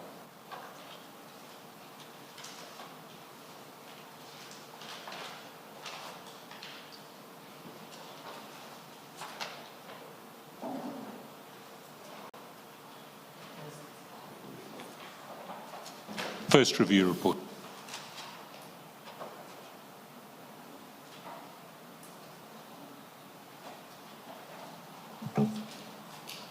And that would be MQM 8 at page 48.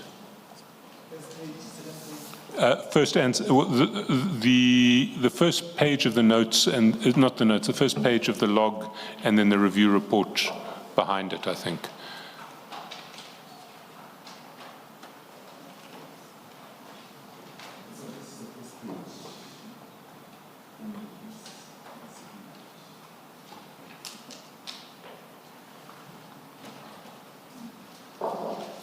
And then lastly in that file, the evidence bag 5500103539. Ending, the evidence bag ending 3539.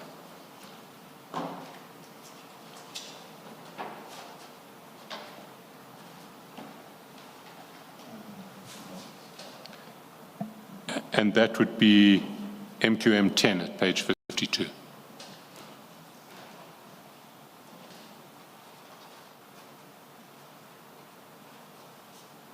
Thanks, Captain. That's, I think we've been through all of them. Thank you, Mr. Chaskotsi.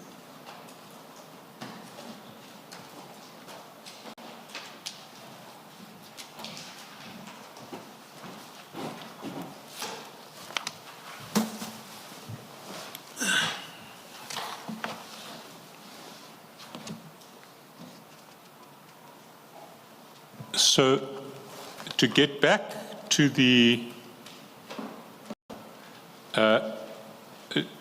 errors, the first is the incorrect reference to the case number in paragraph 4. Then if you turn the page, so it's page 5, and one looks at paragraph 4.30, the captain refers to 17.62 times 39 caliber cartridge case.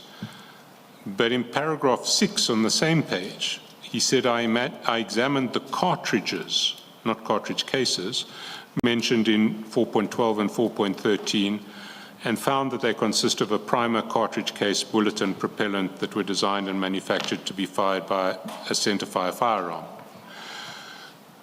What should paragraph 4.13 have referred to? 4.13, it was supposed to refer to a cartridge, not a cartridge case, because paragraph 6 is talking about examining the cartridges.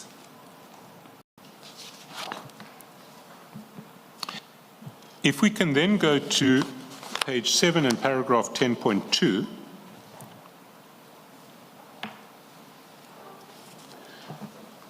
and there the report says the cartridge cases mentioned in 3.4 were fired in the firearm mentioned in 4.1. If we go to 3.4, which is on page 4, what is he describing?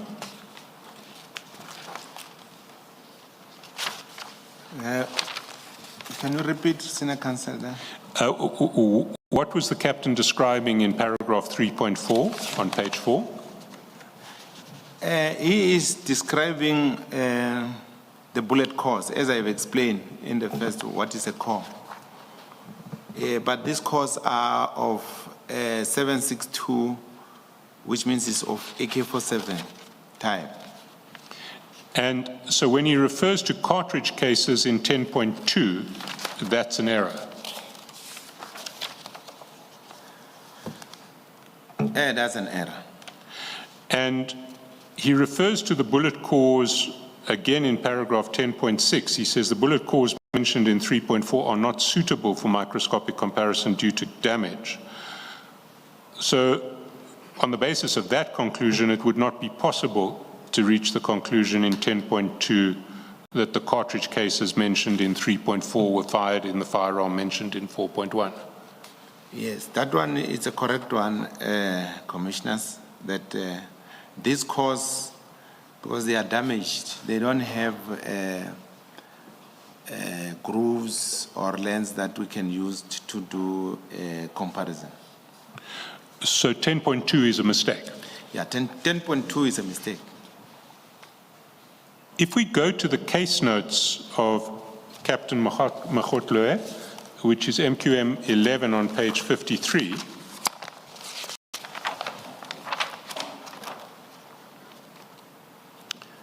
and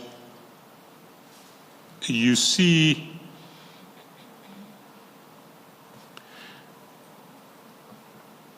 can you read for the commissioners the conclusion in relation to the cartridges AA3A to AA330. It's essentially the second paragraph of those notes. Captain Mukholwa said C/Cs, which means it's cartridge cases. It refers to cartridge cases that were marked 193045/24. AA3A, 2, that he put a dash there, AA30. So if you count from A to O, it's 15 cartridge cases are positive to the test. That is 363 TC1 and 363 TC2. And he has made it positive because he looked at the ejector and the firing pin. If we go back to the report on page 5, and we go to paragraph 4.9, those cartridge cases marked AA3A to AA30 are the 15 cartridge cases referred to in paragraph 4.9. That's correct, Commissioner. So when we look at the report at 10.2, the reference to 3.4 should have been a reference to 4.9. That's correct, Commissioner.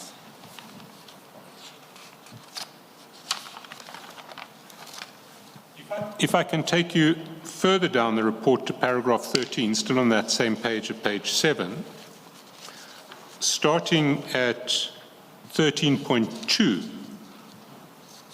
there are a reference to a series of dates, 24 March in 13.2, 13.3, then over the page 13.4, 13.5, 13.6. Those references to March must also be an error because the captain only received this evidence bag on the 24th of May. So it should be May, not March. That's correct, Commissioners. Can we then go to page 6, paragraph 7.2.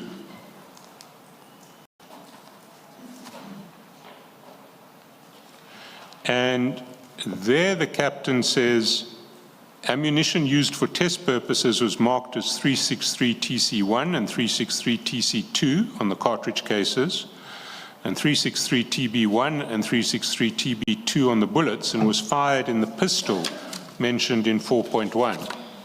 If we go back to 4.1, what firearm is he referring to in 4.1?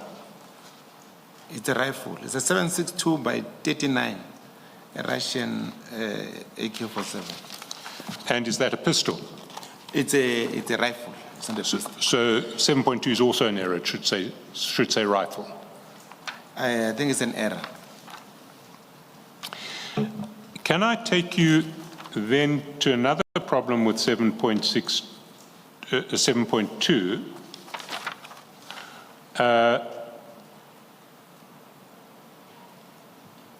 If we look at your report, MQM3, and we go to page 22,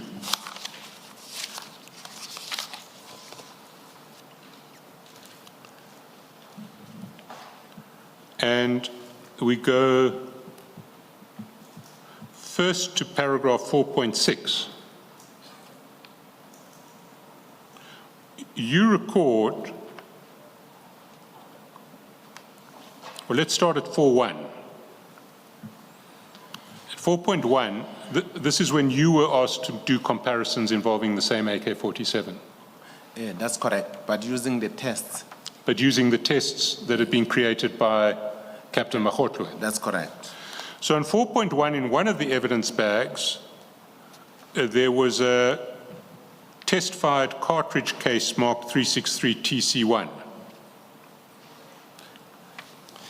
And in 4.6, in another evidence bag, there were 2 more test-fired cartridge cases marked 363 TC2 and 363 TC3. That's correct, Commissioner. So there were 3 test cartridges that Captain Magotlo must have fired. Yes, it looks like he has made 3 tests, because that is what I got from the seal bag. Look at 4.12 as well over the page on 23.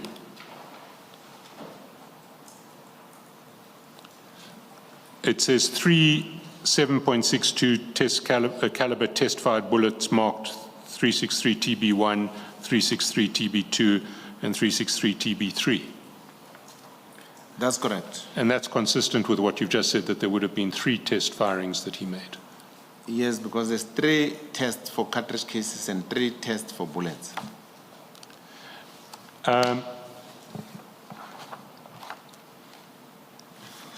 If we then go to the review report,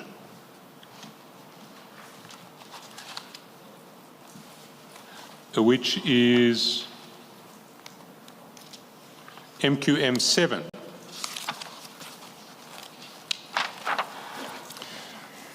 We see that when Captain Magotlo first produced his report, the reviewer would not sign off on it. She said no at page 48. Yes, the reviewer said no, C lab number. C lab number, and that's the reference to the Vereniging case file. And if we go 2 pages down to MQM 8, page 50, the reviewer says bag in paragraph 4.2 incorrect and paragraph 3. So if we go to first paragraph 3, the bag referred to there in the report that we have at page 3 is PA 5500103539. But we know that that number is actually the correct number because we've checked it, and that is MQM7 at page 45. So he did correct that error in his original report before he signed the one that we see at MQM1. That's correct. And, sorry, it's not page 45 at MQM7, it's page 51 at page 51 MQM9 is the bag that matches that number. And likewise, at page 52 MQM10, we have the bag PA 5500103539, which is the correct bag that is mentioned in paragraph, sorry, I've got the numbers wrong. The bag in MQM9 is the right bag for paragraph 4.2. The bag at MQM10 is the right bag for paragraph 3. So those 2 errors were corrected in his report. That's correct. Can I ask, in terms of protocols, when the reviewer says no, should there not be evidence of a follow-up review to check that the errors identified have been corrected? When the reviewer said no, see paragraph so and so, it means that you have to go and rectify the mistake on that paragraph. And when you are done, you have to take the case file back to the reviewer so that the reviewer can check as to whether what she requested that you must do, you have done it. And that's why there it looks like there's a second reviewer. So, sorry, I think you may be referring to page 48. If we have page 48 up, Yes.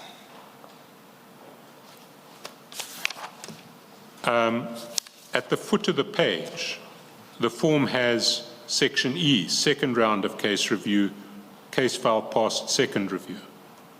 And in this case, those blocks are all left blank. Yes, it's blank. So if you fail first review, in the ordinary course of events, are you expected to bring it back for the reviewer to confirm that you have now passed second review? Yes, the case is now cleared. And in this case, it seems that the report was released without the reviewer certifying that it had passed second review. That's correct.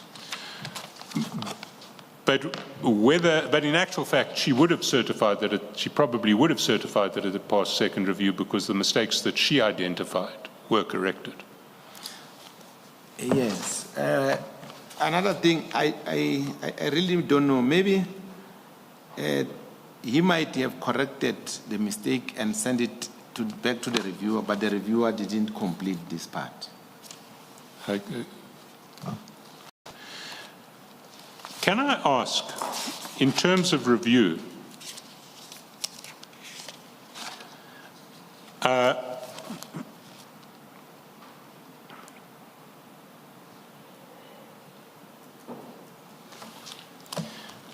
there are, if one looks at the form on page 50,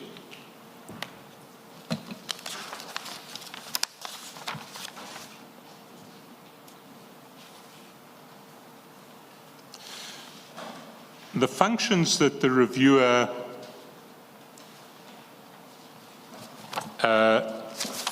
is supposed to perform are set out section A, section B, section C. So the reviewer is supposed to check, do the case details on A, B, C, D, and front page of the case file correspond? Yes. What are A, B, C, D? A, B, C, D, this file has 4 sides. This one is A, and this one is B, this one is C, and this one is D. And where does the report of Captain Makgotlwe sit in terms of A, B, C, D?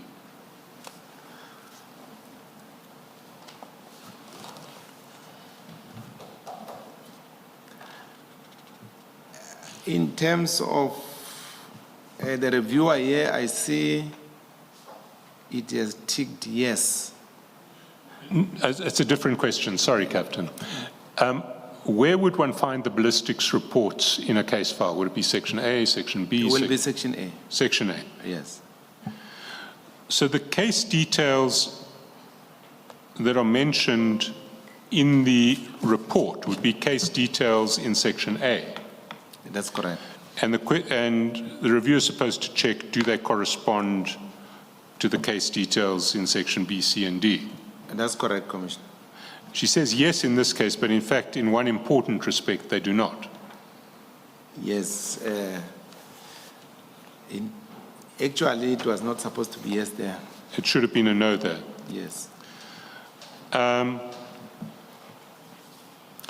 Then on the third line, do the dates on A and C correspond? What is C? C is the chain. Is the chain of custody? Yes. That you will receive this at this bag, you have sent it to IBs, and then you have closed it on this seal bag. But that part, it's also having a part for the review at the back. Right. Yes. But there is a problem with the dates in A. The dates in A do not correspond in all respects with C because there are all of those references to March, which were before the chain of custody even started. Yeah, that's correct. So this should also have been ticked no. Yes. Then if we go to section C of this report, of this sheet, do the findings on the worksheet correspond with those on the case file report? No. They don't, because as you've pointed out, the worksheet linked the 15 AK-47 cartridges to the AK-47, but because of that error in 10.2, That's correct. it wasn't there. So that should also have been marked no. So the reviewer, in fact,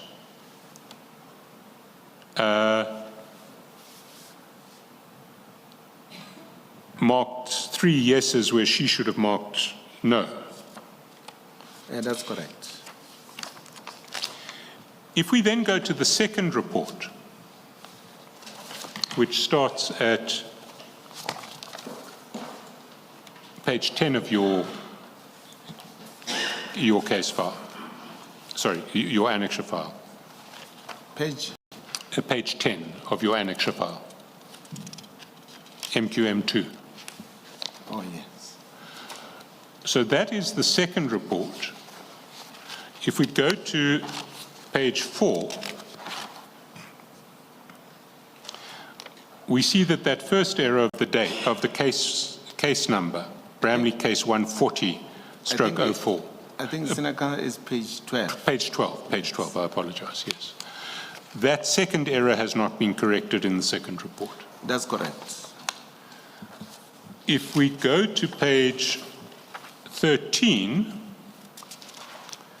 paragraph 4.13, we see that the error in relation to the description of a cartridge as a cartridge case was not corrected in the report.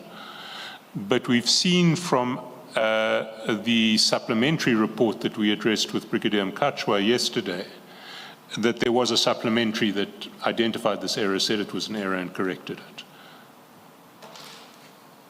That's correct, but I have not seen the supplementary, but... You haven't seen the supplementary? No. I've never seen it, but I think it's in this case file. It's in? I think it's in one of these case files. It would be in the Bramley case file. Okay. But in any event, we saw it from Brigadier Mkachwa yesterday in the non-conformance report. Brigadier Mkabele, yes. Sorry, Brigadier Mkavela, sorry.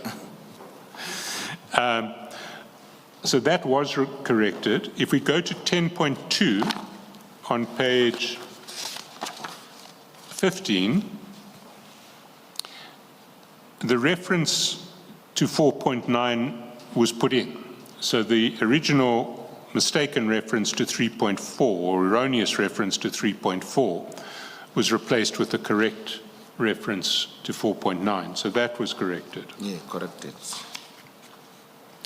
If we look at the dates in paragraph 13.2 onwards, we see there still are these references to March, so that hasn't been corrected. Not corrected, yes. And if we go back to page 14 and 7.2,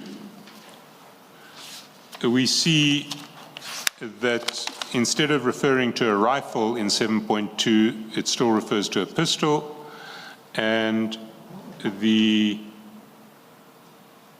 test ammunition still only refers to 2 test cartridges and 2 test bullets, not 3. That's correct. If we go to page 16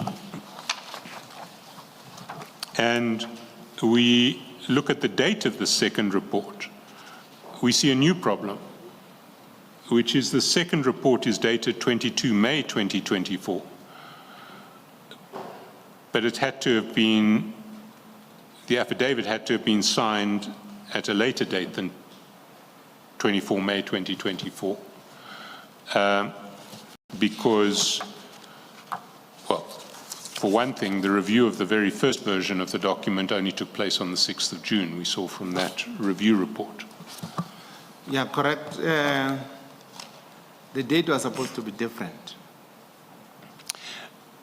Can I ask you, is it common practice, if one looks at the change that was made in 10.2, to make a change as it were, to put in a replacement page, as opposed to just filing a supplementary that identifies the error and corrects it? Commissioners, I think the procedure is that you have to make a supplementary report. And in a supplementary report, you are going to point the mistakes that you are correcting from the original report. So it's not consistent with procedure just to correct the report in the document and put in a replacement page? No, it's not. And apart from anything else, doing that,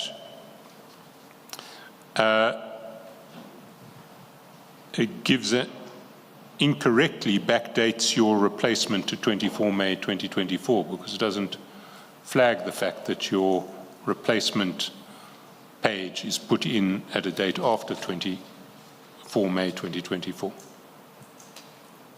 Yes.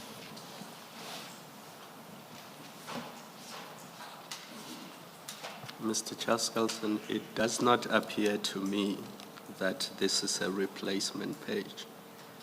It seems to me that it was signed much later, so they did not swap page 9 for page 17. If you look at the last signature and where it is, it doesn't seem like it's the same page to me. Commissioner, the last signature. So if you compare page 9 with page 17. It's a different, it's the same commissioner, but a different. If you look at where the signature appears, it's not the same page. So one cannot say you've simply inserted the old page. What they did is when they did the second report, they backdated it. They backdated the second. Like I understand your point, and I fully accept it, Commissioner. Captain, just to put the Commissioner's observation to you, if one compares page 9 with page 17, page 9, which is the signature, the Commissioner's signature on the first report. Okay, page 9, yes. With page 16, one sees that firstly, the signatures are slightly different. So in the signature at page 9, it says Masha, and I can't read the second word, the third one seems to be Samuel. Kwena, I think it's Masha. Kwena Samuel. Yes. Masha Kwena Samuel. If we look at the signature on page 17, it's Masha KWS. That's correct, I see. So these are two different affidavits, and the one in the second report appears to have been backdated to 24 May 2024. Yes, I think this is a good observation. We didn't see it. Mr. Chaskalson, perhaps it's also fair to put to you, Captain, that having noted that the signatures are different, it's also possible, until Captain Makhotlwe explains, that he just reprinted that last page and went to a commissioner. So instead of backdating, he may well have reprinted from his old report and then went and got the commissioner to commission. Yeah, no, There's that possibility. That's a possibility, Commissioner. Thank you. Chair, I see we've reached 1 o'clock. It may be a convenient time to break now. Seeing that we started late, how much longer do you think the witness is going to be? If not too long, we could sit until the witness is done. I I don't think we're going to be more than another hour, but we won't be, it's not 5 or 10 minutes. It's,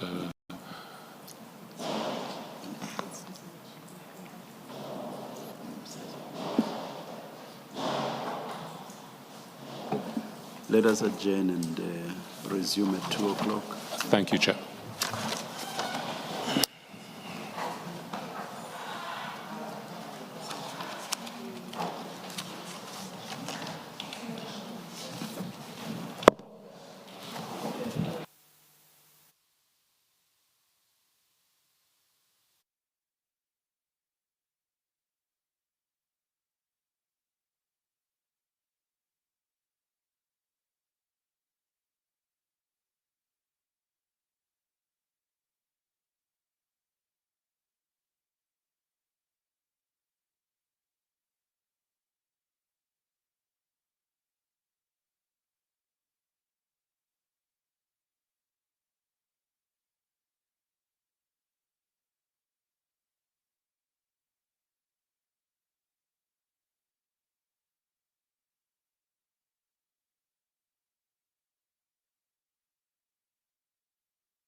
Good afternoon, everyone. We trust you had a good lunch.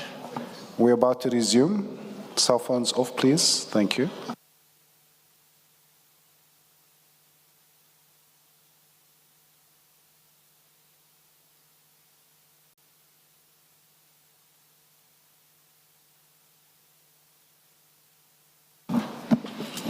Yes, Mr. Straskovsky. Thank you, Chair.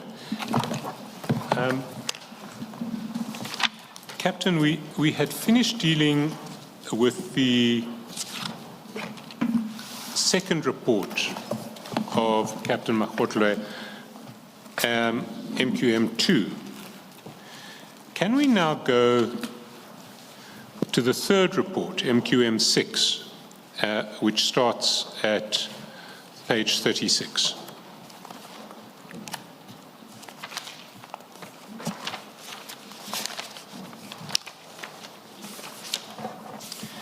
And you've earlier confirmed that this is the copy of the report that one finds in the Bramley ballistics file today. That's correct, Commissioner. Now,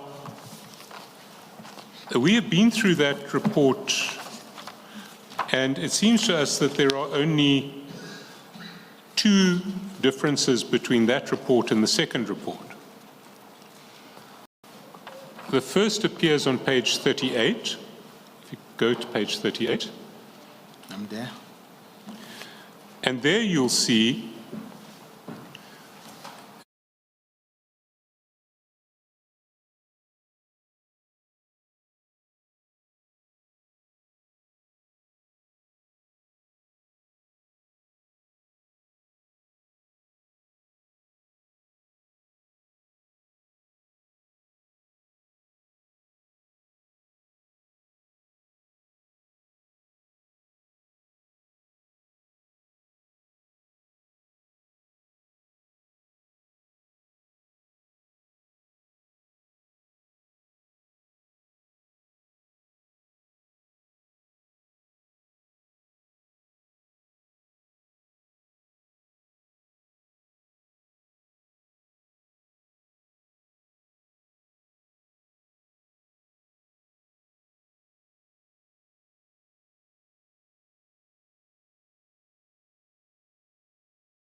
problem about not doing a supplementary affidavit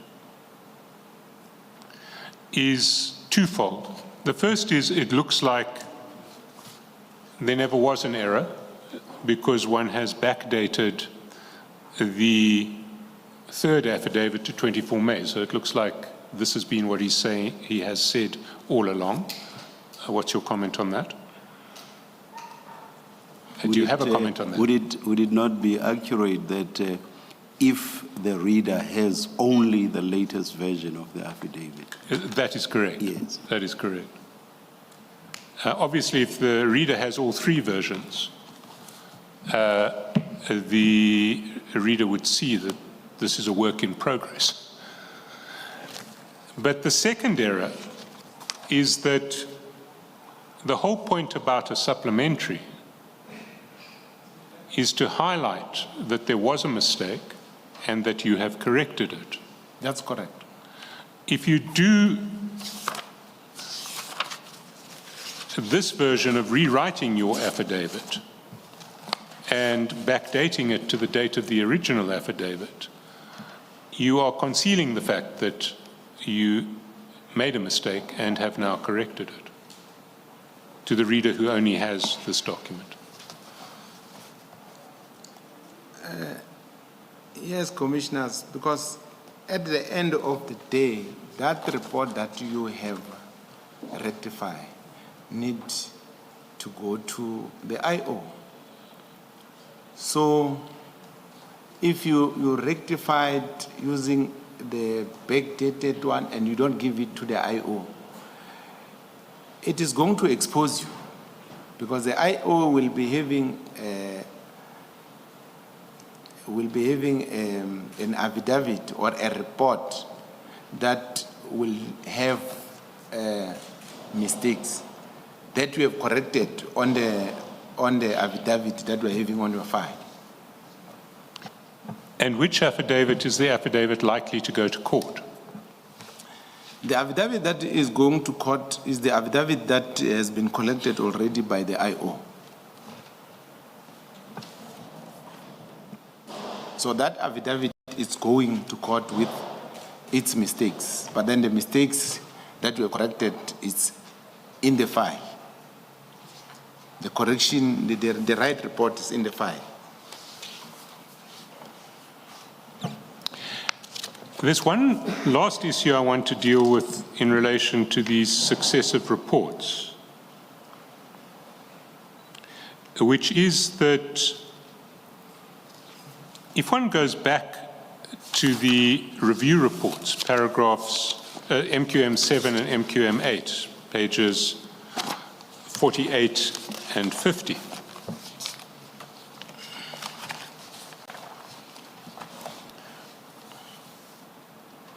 if one doesn't submit your corrected report to the reviewer for recertification. No, sorry. If you submit a report to the reviewer says correct these errors, and you then take it away and hand over the report to the investigating officer without sending it back to the reviewer. Yeah. Sorry, so assume that scenario, which is what appears to have happened here. If you wanted to sabotage the report, you could make all sorts of changes from the copy that you gave to the reviewer in the first instance and hand an amended report to the IO. Yeah, that is possible, Commissioners, because when the reviewer gave you the case file and said, go and rectify 1, 2, you have to go and rectify. After rectifying, you must take it back to that reviewer. That reviewer is responsible to take the case file to IBS or to the archives and to take that report to case admin for disposal purposes. So if it goes back to the examiner and the examiner rectify and then take it to the IO, then the reviewer now don't know as to whether the report was rectified or not. Even if you have made some changes, the reviewer will not know because the affidavit or the report was not brought back to him or her. In other words, what's happened here is that a document has gone out to the investigating officer without apparently passing through the hands of the reviewer in its final form before it went to the investigating officer? Yeah, it looks like that because when I listened, I hear that no, the IO got the report from the examiner. So it's possible. Can we then go back to your statement? Chairperson, before you do that, you've cross-referenced signatures, and I think it's important that we get to the heart of what it is you're suggesting.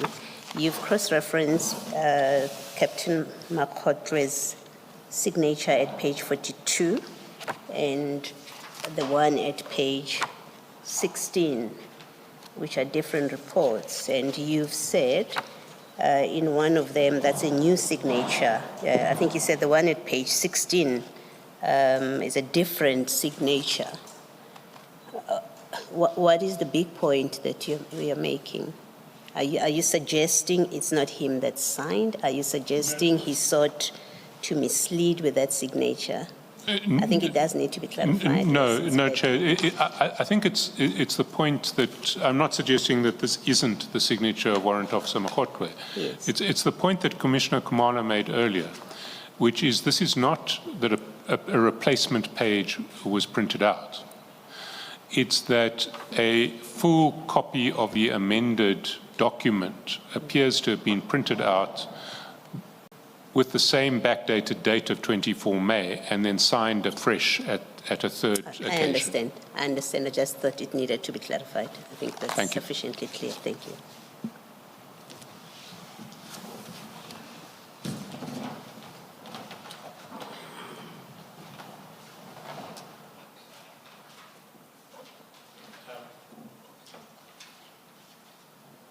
Captain, we've taken a long detour before getting to your report, but we're getting there now. So if you can go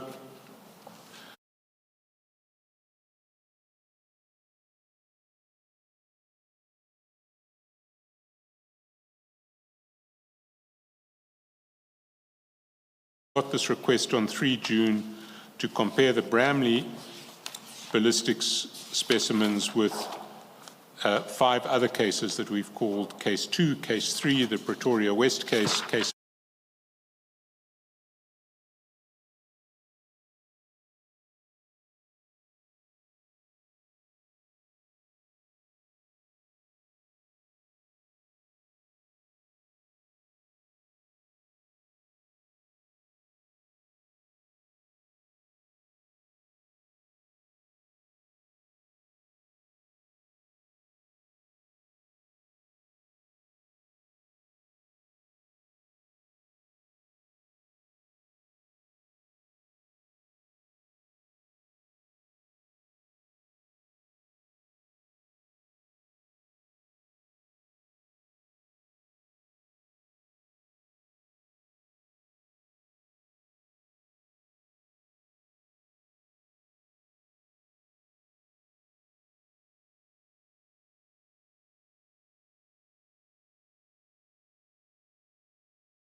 can you give the Commission a summary of what you concluded with your analysis?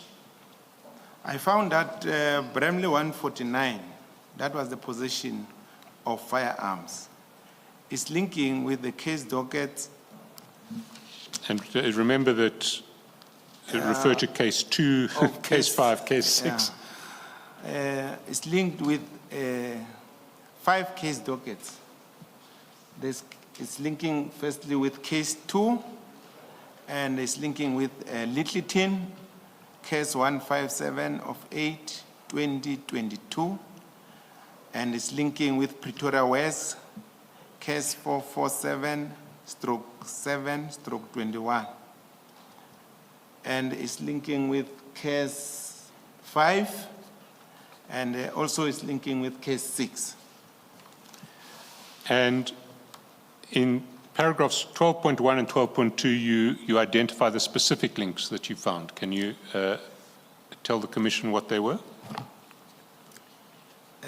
Paragraph 12.1, an AK-47 with serial number 575363, it is a Russian make, used in a Bramley, was linked with case 2 and Littleton case.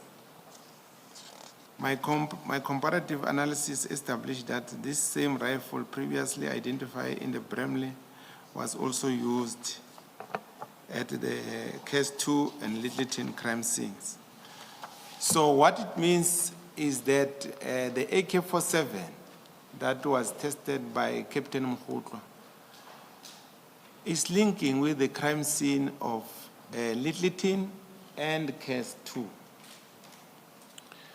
And in relation to the 9mm conclusion at paragraph 12.2? There's a pistol,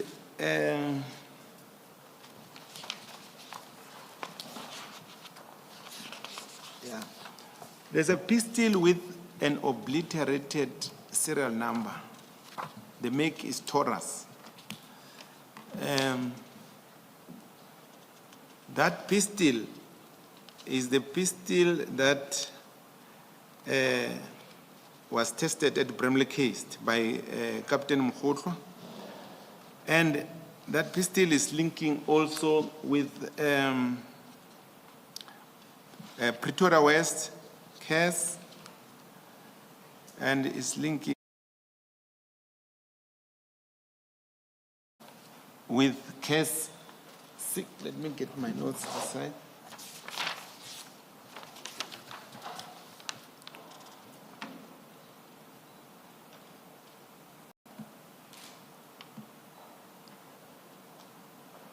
Yeah. That pistol is linking with case 2, and it's linking also with Pretoria West, and it's linking with case 5, and it's linking with case 6.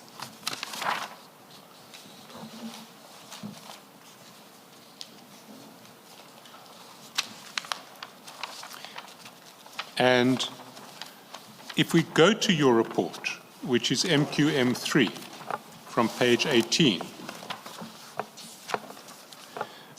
can I ask you to explain the detailed conclusions that you reach that sets out, I mean, you've just given the summary conclusions, and they are set out in your report from the foot of page 25, paragraph 11, page 8 of 11 of your report. Can you, maybe what would help the commissioners in this regard is if at the top of the page where all of the cases are mentioned, you can explain to the commissioners against each case which cartridges are linked to which case, where that list of 6 cases at the top is, and then you can do your conclusions with reference to that. So which are the cartridges linked to the Bramley case? Senior Counsel, I think maybe, is it not proper for me maybe to first explain what is comparison microscope? Sure. So that Please maybe do, yes. So that the commissioners can follow. We got an equipment in the laboratory called comparison microscope. Comparison microscope consists of two microscopes that are connected together by a prism bridge, where a binocular eye is fitted, and through that binocular eye you can be able to view both specimens simultaneously. And underneath the microscope there are platforms where we place these specimens. These platforms are adjustable. And there's a light that we use for illumination purposes. So we place the exhibits in both platforms, and then you look on the binocular eye, and then if it is positive, what you see on the left must be able to see on the right. If it's negative, what you see on the left, you'll see something different on the left. So that is how the microscope operates. So just to explain the findings that Senior Counsel said I must. In 11.1, but Senior Counsel, I said if maybe the commissioners next to Bramley, they were supposed, maybe they can put, because the exhibits there is 4.1 to 4.12 on Bramley alone. And then on case 2 is 5.1 to 5.2. On Littleton is 6.1. On Pretoria West is 7.1. On case 5 is 8.1 to 8.2. On case 6 is 9.1 to 9.2. That is important for the understanding of these results. So 11.1 says the cartridge cases mentioned in 4.1 and 4.5, 4.1, 4.5, 4.6, those exhibits on 4.1, 4.5, and 4.6, they are from Bramley case. And then 5.2, that exhibit is from case 2. And 6.1, that exhibit is from Littleton. So what it means is that that AK-47 was used. The AK-47 that was tested by Captain Mkhotlo was used in case 2 and Littleton. That is the first finding. And when we go to 11.2, here we're dealing with the pistol. So the cartridge cases mentioned in 4.2, 4.7, those ones are from Bramley. 5.1 are from case 2. 7.1 are from Pretoria West. 8.1 are from case 5. 9.1 are from case 6. So what it means that torus with an obliterated number was used in case 2, and it was used in Pretoria West, it was used in case 5 and case 6. So that's what it means. These are the two firearms that were tested by Captain Mkhotlo that are linking with the cases mentioned in the report.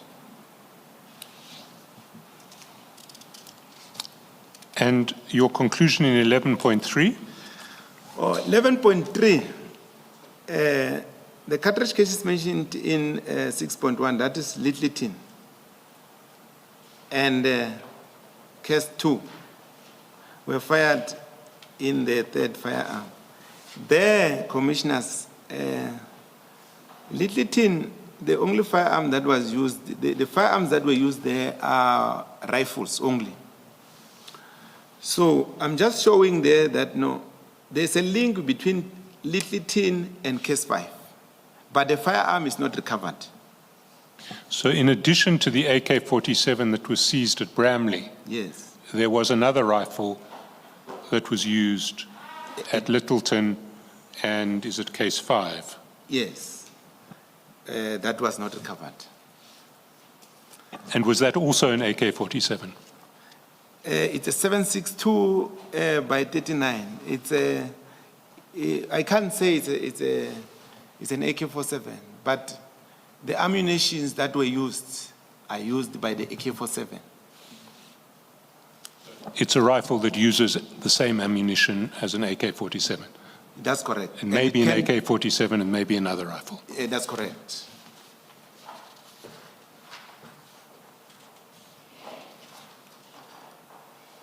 So 11.4, there's a bullet, the bullet mentioned in 9.2. 9.2 is case 6. Was not fired from the same firearm with bullets mentioned in 4. There I was checking the bullet that I have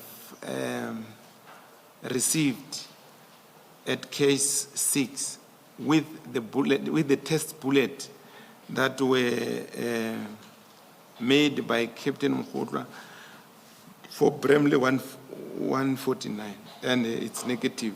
It happens to be like the bullets were not fired in the same firearm.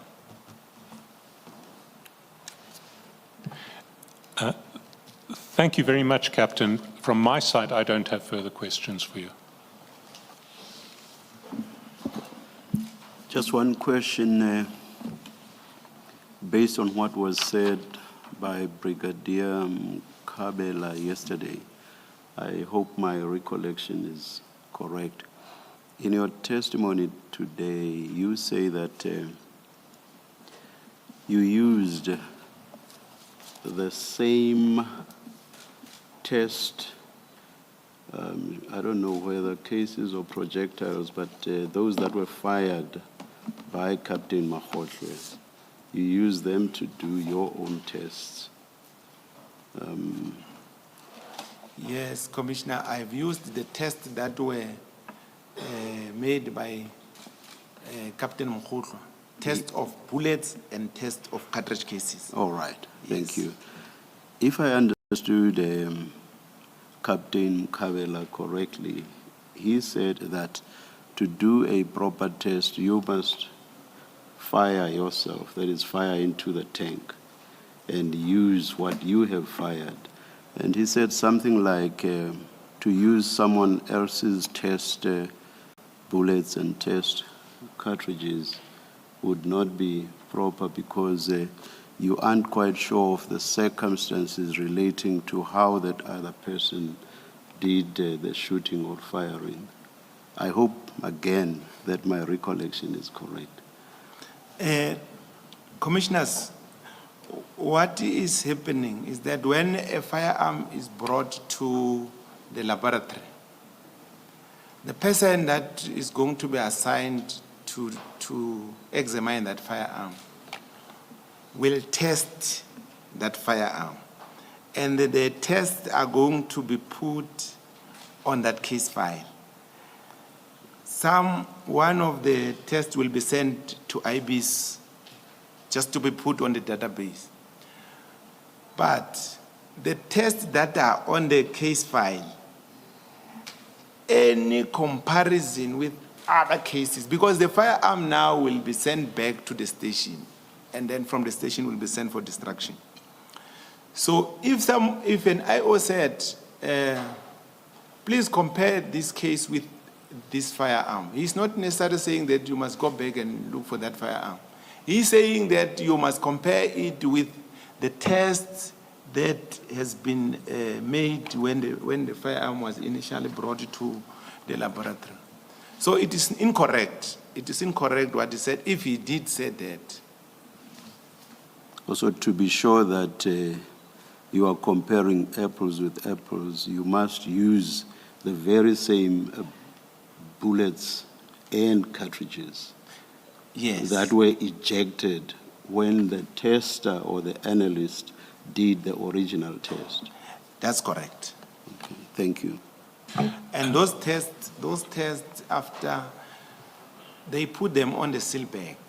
So their integrity is unquestionable. Can I ask, Captain, would those test cartridges and test bullets still be sitting inside the Bramley forensics file? That's correct. And could you find them, without opening that bag, could you Yes. find them and possibly show them to the commissioners? Yes, I can.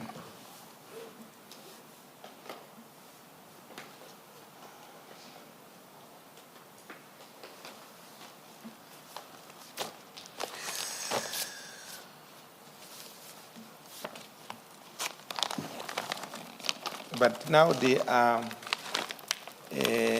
mixed with the 15 cartridge cases that were picked on the crime scene.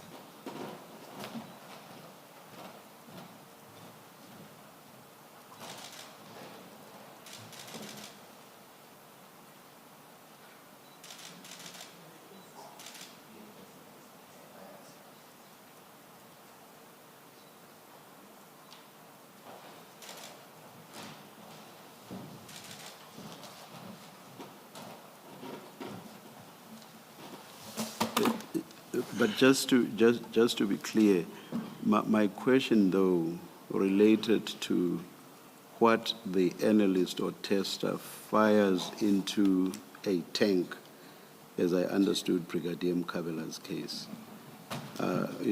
My question did not relate to what would be picked up, whether at the scene or in this case where the suspects were arrested. So my question related to what is fired for purposes of conducting the test, what is fired into the tank. I'm just clarifying that that's what my question related to. Yes. Thank you,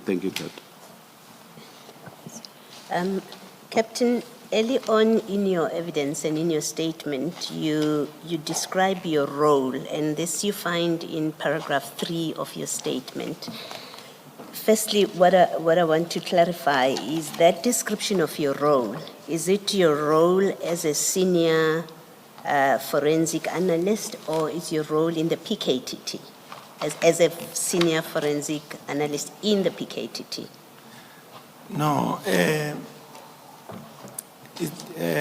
senior forensic analyst is my job title. But I was deployed to go and work in KZN and do the linkages of cases, do crime scenes, do vehicle examination. So those are the role of a senior forensic, actually an analyst. Okay. Yes.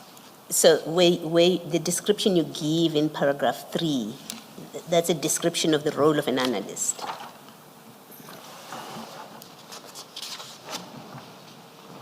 Yes, yes. All right. Does then that include even the last part in that statement, in that paragraph where you say, I think from the 4th line right to the extreme right, you say the sentence that starts there, it says, given the technical complexities of ballistics, I also present my reports to investigating officers to explain the findings and guide their inquiries, including the identification of specific firearms that should be sought. And my specific question really is to the part where you say you guide their inquiries. Is that what a forensic analyst does in the normal course, or this is something that you do now that you're within the PKTT because you're part of that team? Actually there, I think it's just guiding investigations. Okay. Just unravel that. What does that mean? It means, say for instance, a crime has been committed and then a person was shot with a 9mm shot. It is our duty to explain to the IO that what you are looking for is a 9mm shot, not a 9mm pistol, not a rifle. Because the police will come and bring all these firearms, they say compare. But if you said, for this case, the person was killed with a 9mm shot, then the person knows exactly what kind of a firearm he's looking for. Yes. And that's a role, that's a function you perform in the normal course? Yes. And then lastly from me, you said further on that the analysis that you did, the final one in April 2025, you did that in Pretoria. You are now back at your station in Pretoria. That's correct. Does that mean you are now back in Pretoria, or this was just for this specific assignment? And No, I asked the question because because of the directive that the PKTT should be dissolved, the minister's directive, and I want to understand whether is that why you're back in the laboratory, or this is just for this assignment? Okay, let me put it this way, commissioners.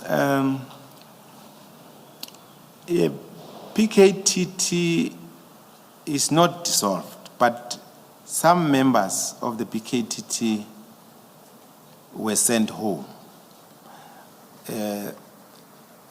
Like the ballistics, in crime intelligence, the LCRC,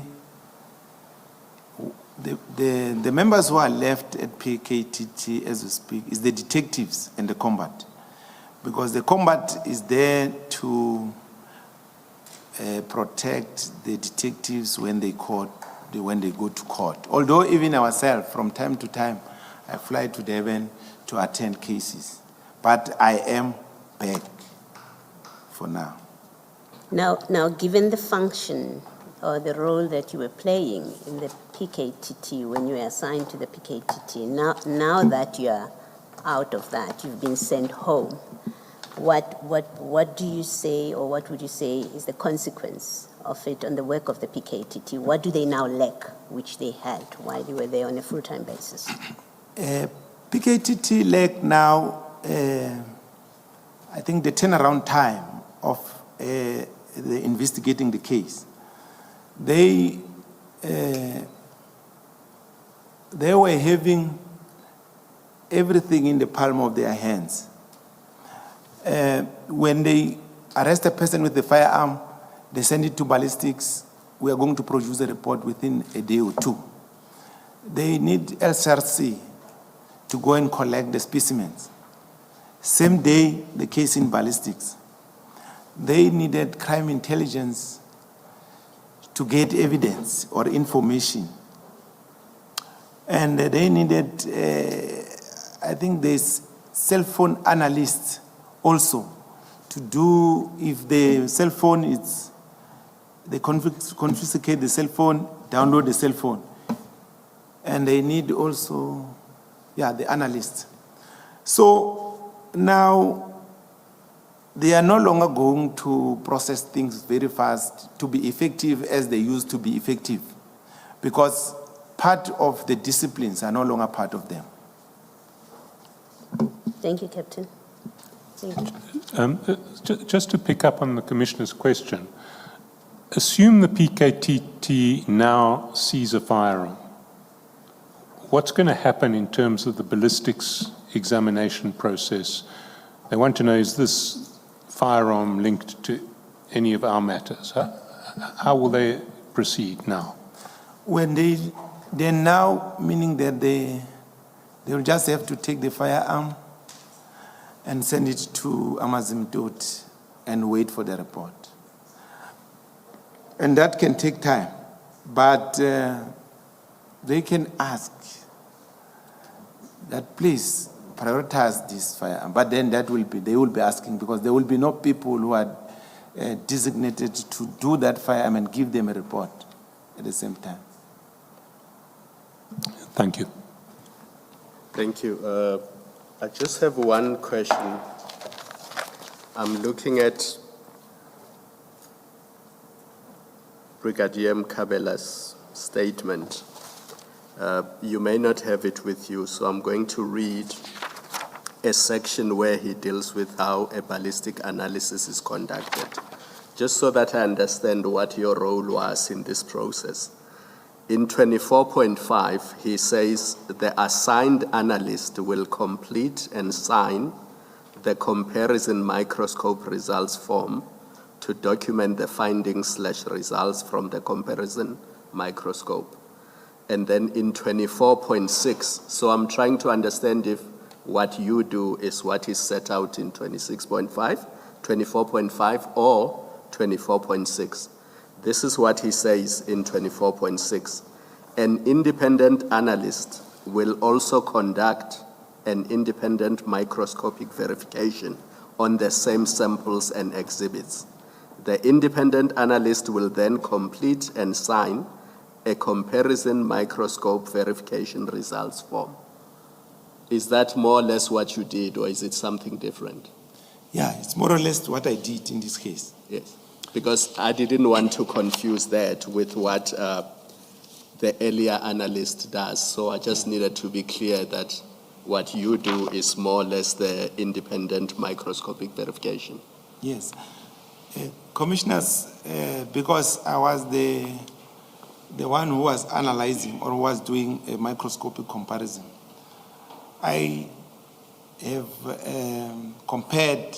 After comparing, then I have signed the form that the brigadier is saying it must be signed. But then after that, there must be an independent person who is going to, whom I'm going to give the very same file and say, no, go and do verification examination on this. So that person, if what I've done, say for instance, I said I got positive, he must come with positive. So if I said, okay, what I've done, maybe there's negative, he must come to that very same conclusion. And our results or our findings, even an independent experts from outside ballistics must come to the very same conclusion. And it happens time and again, especially in KZN, they used to challenge us and said, no, we need the case file. We have our own ballistics expert. We are going to give it to them, but we are not just going to give it the file to them. We will be with them. Then to go, they will have their own mic, and then they are going to do a microscopic examination. They must come to the very same conclusion. They being the accused persons? No, who are they that are asking for their own? The defense usually have their own ballistics expert. Yes. So that person, when he's given the very same file, that person must come to the same conclusion that we came to. Yes. Thank you. Thank you very much, Captain. Thank you, Chair. We don't have a further witness today. This is the end of this little ballistics chapter. Tomorrow's witnesses will deal with the arrest of Mr. Molefe. Thank you. Let's adjourn until 9:30 tomorrow.